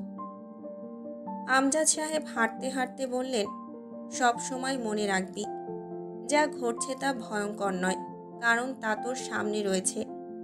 সে অনুযায়ী ব্যবস্থা নিয়ে তা মোকাবেলা করতে পারবি তুই, কিন্তু ভবিষ্যতে যা ঘটবে তার সম্বন্ধে তোর কিঞ্চিত ধারণা নেই। সুতরাং সেটা হলো বেখবরে উঠে আসা তাণ্ডবপূর্ণ ঝড়, যার পূর্বাভাস বা সচেতনতা নেই তোর কাছে, আর যার সম্বন্ধে জানিস না তার বিরুদ্ধে ব্যবস্থা নেওয়া যায় না, তাই সেটা ভয়ানক। অর্থাৎ ভবিষ্যতে যা আসছে তার তুলনায় সামনে থাকা বিপদ খুবই নগণ্য, দুর্বল একটা ফাঁড়া মাত্র।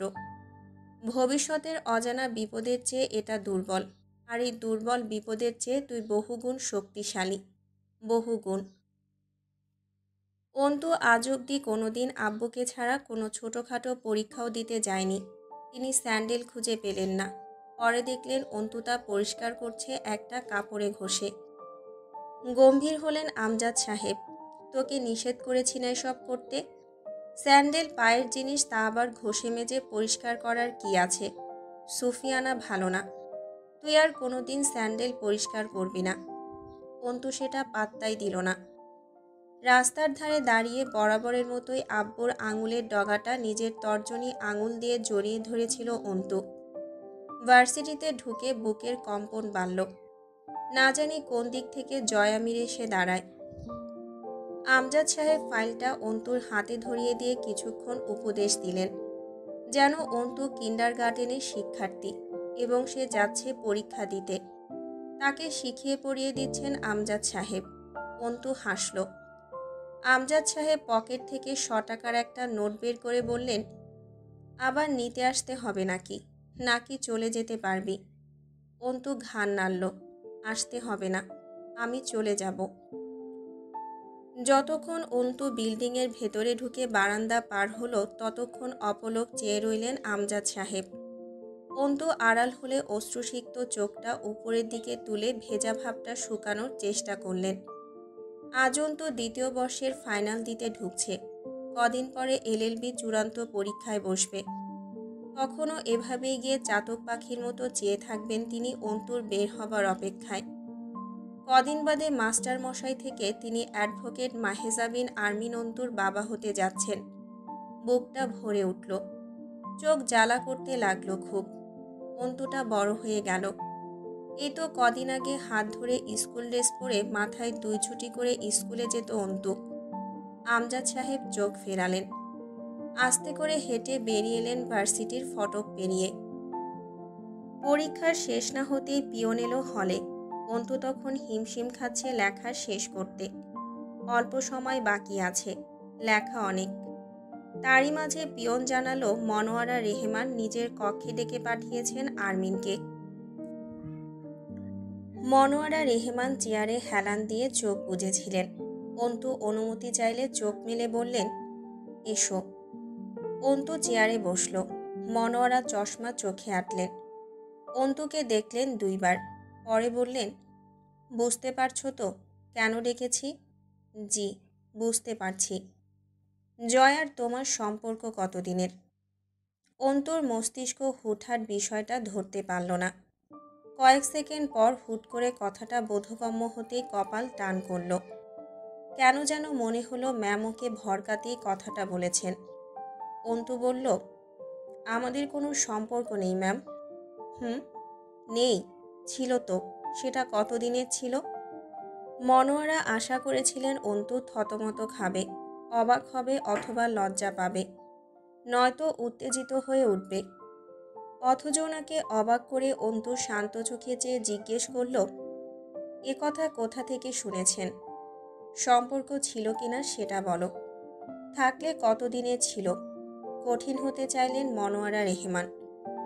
অন্তু নির্বিকার স্বরে বলল, আমি এবং জয় এই দুটো শব্দের সাথে সম্পর্ক শব্দটা মাত্রাতিরিক্ত বেমানান ম্যাম। কথাটা আপনি হয় আমাকে ডিস্ট্র্যাক্ট করতে বলেছেন, অথবা যদি কারো কাছে শুনে থাকেন তবে সেটা গুজব ছিল। বাস্তবতা একেবারেই ভিন্ন। মনোয়ারা কপাল জড়ালেন। মেয়ে এতটা নির্লিপ্ত, স্পষ্টভাষী আর তীক্ষ্ণ বুদ্ধিধার। কে বলেছে এই কথা ম্যাম? মনোয়ারা অন্তুর কথা অগ্রাহ্য করে বললেন, নিকাবটা খোলো। অন্তু খুলল। মনোয়ারা কয়েক সেকেন্ড যাবৎ খুঁটিয়ে দেখলেন, চোখ ফিরিয়ে বললেন, এসবের মাঝে ফাঁসলে কি করে মেয়ে? অন্তু শ্বাস নিল একটা, ঠোঁট কামড়ে বলল, জানি না ম্যাম। কিভাবে কোথা থেকে জলের প্রবাহ কোথায় গড়াচ্ছে কিছুই বুঝতে পারছি না। মনোয়ারা এতক্ষণে সম্পূর্ণ মনোযোগ অন্তুর উপর নিক্ষেপ করলেন। হাত দুটো একত্র করে টেবিলে কোনোই ঠেকিয়ে জানালেন, জয় পাগল। পাগল না, ঠিক তাণ্ডব। পাগলারা তো মানুষ নিয়ে খেলতে জানে না, মজাও পায় না তা করে। কিন্তু জয় ক্ষুধার্ত পশুর মতো হিতাহিত জ্ঞান শূন্য। কি করেছিলে? ওকে অপমান করেছিলে। এতটা বিদ্রোহী হওয়া শরীরের পক্ষে ক্ষতিকর, বুঝলে? ভার্সিটিতে র্যাগিং খায়নি কে? তবুও মুখ বুজে থাকে কেন? এই ব্যাপারে আগে শোনোনি কোনো দিন? শুনেছি তো অনেক কিছুই, তবে তা আমার ভেতরে সহনশীলতা আনেনি, বরং ক্ষিপ্ত করেছে। মনোয়ারা অস্পষ্ট দীর্ঘশ্বাস ফেললেন। সমাজটা ক্ষমতার, আর ক্ষমতা সব জয়দের। তুমি একটা সাধারণ মেয়ের প্রতিরোধ করবে? তোমার অতি মূল্যবান সম্মানকে জয় সাবানের মতো পানিতে ভিজিয়ে ঘষে ঘষে একটু একটু করে ক্ষয় করবে। প্রতিদিন পানিতে ভেজাবে, ফেনা উঠবে। তোমার সম্মান ক্ষয়ে ধুয়ে যাবে পানির সাথে, কারণ জয় বাঁধনহারা, বেপরোয়া। অন্তুর ভেতরটা অস্থির হলো, তবুও অটল হয়েই বসে রইল। মনোয়ারা বললেন, ধৈর্যের এত ঘাটতি তোমার মতো বুদ্ধিমতী মেয়ের সাথে মানাচ্ছে না মেয়ে। এই যে শীতল, কঠোর, কেয়ারলেস ভাবটা, এটার আসল প্রয়োজন ছিল জয়ের সামনে। এর জন্য ক্ষতিগ্রস্ত হবে তুমি।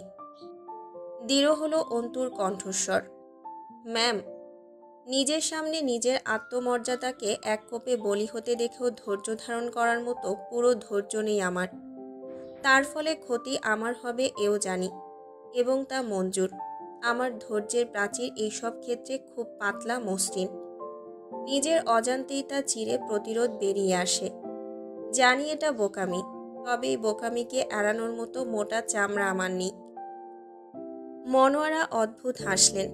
আমাদের সমাজে ক্ষমতাবানদের দুটো ধরন আছে আরমিন।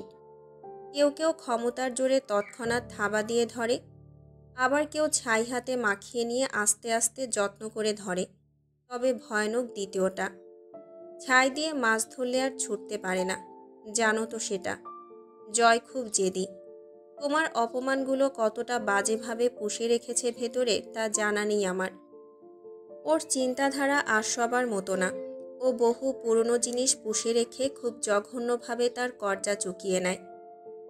জয় তা করবে বলছেন? জয় জ্বলন্ত, কিন্তু জানো, আগুনের চেয়ে পানি মারাত্মক। পানির ছিটায় আগুনকে নেভাতে মুহূর্ত সময় লাগে, যেখানে আগুনের পানিকে বাষ্প করে খুব সামান্য পরিমাণ অবস্থার পরিবর্তন করতেও অনেকটা সময় লেগে যায়। একই সঙ্গে বাহ্যিক তাপ প্রয়োগেরও প্রয়োজন পড়ে। অন্তু যেন কিছু বুঝল। ম্যাম বুঝি পানির হদিস দিলেন, যার থেকে অন্তুর অতি সাবধানতা দরকার। মনোয়ারা বললেন, জয় যখন অনার্স প্রথম বর্ষে ভর্তি হলো, এক ছাত্রনেতার সাথে ঝামেলা হয়েছিল। ছেলেটা জয়কে লেস কাটা বেজন্মা বলেছিল।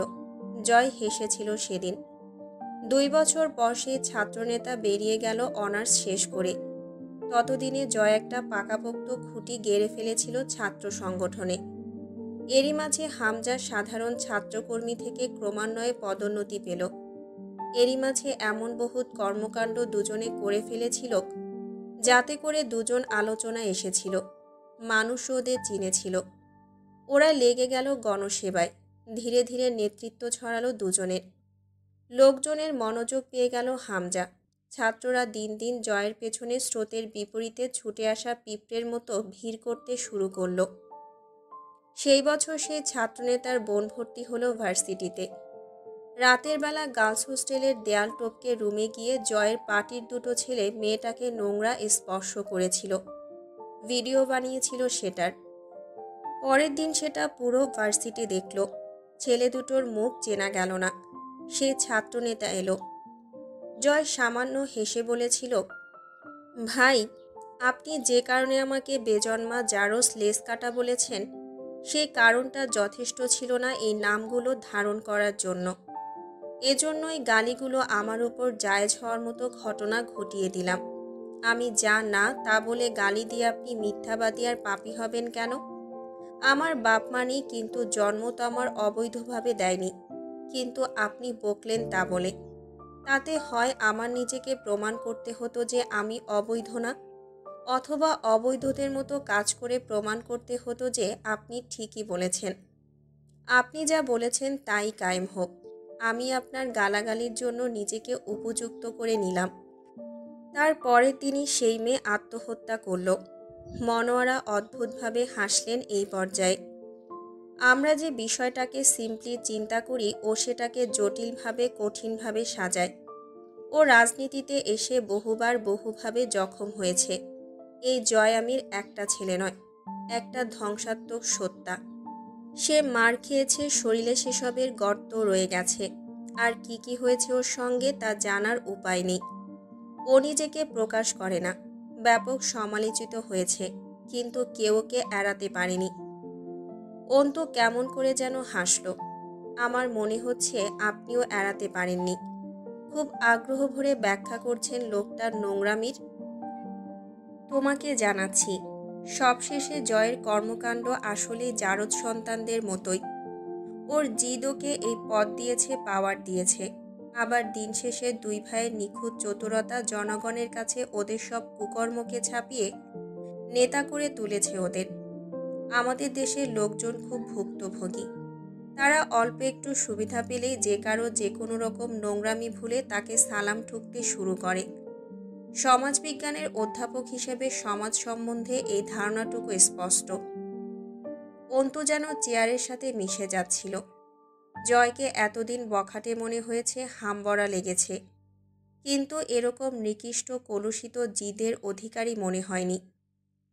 আনমনে হাঁটতে হাঁটতে হঠাৎই একটা ডাক শুনে থামল। আব্বুকে দেখে বুকের ভেতরটা ছ্যাদ করে উঠল অন্তুর। যদি কখনো খারাপ সম্মানহানিকর কিছু হয় ওর সাথে, এই মানুষটা সহ্য করতে পারবে তো? পারবে না। তখন অন্তু কি করবে? শরীরটা ঝাঁকুনি দিয়ে উঠল অন্তুর। আমজাদ সাহেব ভ্রু কুঁচকে এগিয়ে এলেন। এই জগতে আছিস তুই? অন্তু হাসার চেষ্টা করল। তুমি এসেছ নিতে? আমি নিজেই চলে যেতাম। হাঁটতে হাঁটতে গম্ভীর হলেন আমজাদ সাহেব। সেই কখন থেকে সে দাঁড়িয়ে আছি, পিয়ন যদি না জানাতো প্রফেসর ডেকেছেন তোকে, আমি তো চলেই যেতাম। অন্তু খেয়াল করলো আব্বু খুব ঘামছে। শীতের দুপুরের রোদ কড়া নয় মোটেই, তার মাঝেও মুখটা সিক্ত লাগছে। অন্তু বলল, আব্বু সোয়েটারটা খোলো। কেন? দরকার নেই। খুলতে বললাম খোলো, আমি দাঁড়াই, ওটা তুমি খোলো। কাল রাতে বোধহয় প্রেশারের ওষুধ খাওনি, তাই না? কোথায় গিয়েছিলে এখন? কড়া অন্তুর কণ্ঠস্বর। আমজাদ সাহেব সোয়েটার খুললেন। অন্তু তা নিয়ে নিজের কনুইতে বাঁধিয়ে রেখে বলল, কোথায় গিয়েছিলে বলনি কিন্তু এখনো। আস্তে করে বললেন আমজাদ সাহেব, মোস্তাকিনের সাথে দেখা করে এলাম। তুমি তোমার পেরেশানি থেকে আমায় দূরে রাখতে চেয়ে কি প্রমাণ করতে চাও আব্বু? যে আমি তোমার বাড়ির কয়দিনের অতিথি? তোমার দুঃখ কষ্টের কথা জানানো উচিত নয় আমায়? কোনো মতে উপর উপর হাসি খুশি ফর্মালিটি দেখিয়ে বিদায় দিলেই মিটে যাবে এমন কিছু? পাগলি খেপে গেছে। আমজাদ সাহেব হাসলেন। রিকশায় উঠেও অন্তু আর কথা বলছিল না, অথচ যতক্ষণ ওনার সাথে অন্তু বাহিরে থাকে 2 বছরের শিশু হয়ে যায়। এটা কি আব্বু? ওটা কি? ওখানে কি হয়েছে? এটা কেন হয়েছে? দেখো কি হচ্ছে? এই সেই সব প্রশ্নের ভিড়ে টিকে থাকা মুশকিল হয় আমজাদ সাহেবের। রিকশার হুড তুলে দিলেন, রোদ মুখে লাগছিল। আনমনেই বললেন, পেরেশানি ছাড়া জীবন চলার উপায় নেই রে মা। এই তো লেগেই আছে। সেই সব যদি পিড়ে পেতে তোর কাছে বলতে বসি, তারপর নিজের ঝামেলায় তোকেও জড়িয়ে ফেলি, বাপ হিসেবে ছোট লোকিটা প্রকাশ পাবে আমার, তার দায় তুই নিবি? এসব কথা তোর কানে কেন দেব আমি? এমনিই তো সারাদিন নিজের চেয়ে বেশি সংসারের চিন্তায় লেগে আছিস। বলেছি তোর কাজ শুধু পড়ালেখা করা। সংসারের চিন্তা করার ইচ্ছে থাকলে পরের বাড়ি পাঠিয়ে দেই। সংসারের টানপোড়ন ঘাড়ে তুলে দেবার হলে বাড়িতে রাখবো কেন তোকে? গম্ভীর স্বরে বলা কথাগুলোকে উপেক্ষা করে বলল অন্তু, তুমি তোমার লেকচার থামাও আব্বু। এটা তোমার ক্লাসরুম অথবা আমি তোমার ছাত্রী নই। বলবে না বলবে না, আমিও জানার জন্য মরে যাচ্ছি না। কথা শেষ করে দুজন দুজনের দিকে শক্ত চোখে তাকালো একবার। অন্তুর মতে বিকেল হলো দিনের সুন্দরতম সময়। সিঁড়ির নিচে পাটি বিছিয়ে পড়তে বসেছিল সে। রাবেয়া পাশেই বসে চাল খুঁড়ছিলেন। মার্জিয়া ধীর পায়ে এসে একবার কাপড় চোপড় নিয়ে গেছে। রাবেয়া বলতে চেয়েও চুপ রইলেন, এই অসময়ে গোসল করো না, পাছে আবার খিটখিট করে উঠবে মার্জিয়া। রাবেয়া অন্তুকে পেলে কোনো সময় চুপ থাকেন না। বোকা বোকা কথা বলে অন্তুর কাছে কড়া কথা শোনা অথবা নিজের অতীতের গল্প শোনানো, নয়তো হাসি মজা করেন। আজ চুপচাপ আনমনে চাল খুঁড়ছেন। অন্তু বই রেখে জিজ্ঞেস করল, কি হয়েছে মা? চিন্তায় আছো নাকি? কেমন করে যেন একবার তাকিয়ে আবারও চোখ নামালেন রাবেয়া। অন্তু ভ্রু কুঁচকাল। কাহিনী কি? চুপ করে আছো কেন? কি হয়েছে আম্মা? রাবেয়া নিচু স্বরে বললেন, ওই হারামি কাল রাতে বাড়িতে আসেনি। কি যে করতেছে কোথায় আল্লাহ মাবুদ জানে। আমার আর ভাল লাগে না এসব। বাড়ি আসেনি রাতে? আব্বু জানে সেটা? চুপ কর, আস্তে কথা কইতে পারিস না? মেয়ে মানুষ। এদিক ওদিক তাকালেন রাবেয়া আতঙ্কিত চোখে। না পারি না। কোনো পাপ তো করিনি যে লুকাতে বিড়বিড় করতে হবে। গত রাতে বাড়িতে আসেনি, আবার রাত হতে যাচ্ছে। তুমি আব্বু বা আমায় জানানোর প্রয়োজন মনে করনি? মার্জিয়ার ঘরে ঢুকে দম আটকে এলো অন্তুর। জানালা দরজা কিছুই খোলেনি। শরীর ভালো যাচ্ছে না মার্জিয়ার। মার্জিয়া খুব সুফি মেয়ে। ঘরবাড়ি সবসময় ঝকঝক করে তার বদৌলতে। আজ পুরো ঘর একটা পরিত্যক্ত গুদামের চেয়ে কম লাগছে না। বাথরুম থেকে আওয়াজ পেল মার্জিয়া। দৌড়ে গেল। বেসিনের উপর ঝুঁকে হরহর করে বমি করছে মার্জিয়া। অন্তু দ্রুত বাহু চেপে ধরল মার্জিয়ার। কোনো মতে ধরে এনে বিছানায় শোয়ালো ওকে অন্তু। পাশে বসে বালিশ ঠিক করে দিয়ে লাইট জ্বালালো ঘরের। চারিদিকে বন জঙ্গলের মতো হয়ে আছে। অন্তু মাসেও একবার এই ঘরে ঢোকে না। চারদিকের হাল দেখে অবাক হলো সে। মার্জিয়ার কপালে হাত চেপে বলল, কি হয়েছে আপনার? এত শরীর খারাপ কিছু বলেননি তো? নিজেকে কি ভাবেন আপনি? আর আমাদেরই বা কী ভাবেন?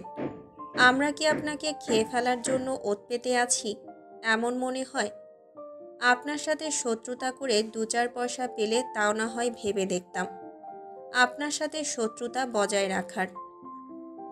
মার্জিয়া চুপচাপ চেয়ে রইল। মার্জিয়ার কাছে এমন নমনীয়তা আশা করা যায় না। আস্তে আস্তে তার চোখ ভিজে গলা ভেঙে এলো। ও গতকাল সকালে বাড়ি থেকে বের হয়েছে, এখন পর্যন্ত কোনো খোঁজ খবর নেই, ফোনও বন্ধ। অন্তুর চোয়াল শক্ত হলো। তা কাকে বলেছেন? চেনেন আমাকে? আমার বাপ মা, আমি এই বাড়িতেই পাশের ঘরে থাকি, তা জানেন আপনি? এসব পার্সোনাল কথা আমাদের অচেনাদের কাছে বলবেন না ভাবি। ক্ষতি করে বসলে তো আর উঠে আসবে না। গোপন কথা গোপন রাখুন। ভারী পা ফেলে বেরিয়ে এলো অন্তু ঘর থেকে। বোরকা পরে বেরিয়ে যাবার সময় রাবেয়া হাই হাই করে উঠলেন, কোথায় যাচ্ছিস তুই অন্তু? এই। অন্তু সোজা হেঁটে দরজার কাছে গিয়ে বলল, ডাকাতি করতে। যাবে সঙ্গে? সাহস নেই অত তোমার, আমি বরং যাই। রাবেয়া দীর্ঘশ্বাস ফেললেন। অন্তুটা ভীষণ গম্ভীর, রাগ ও মেজাজ ভীষণ তিরিক্ষ।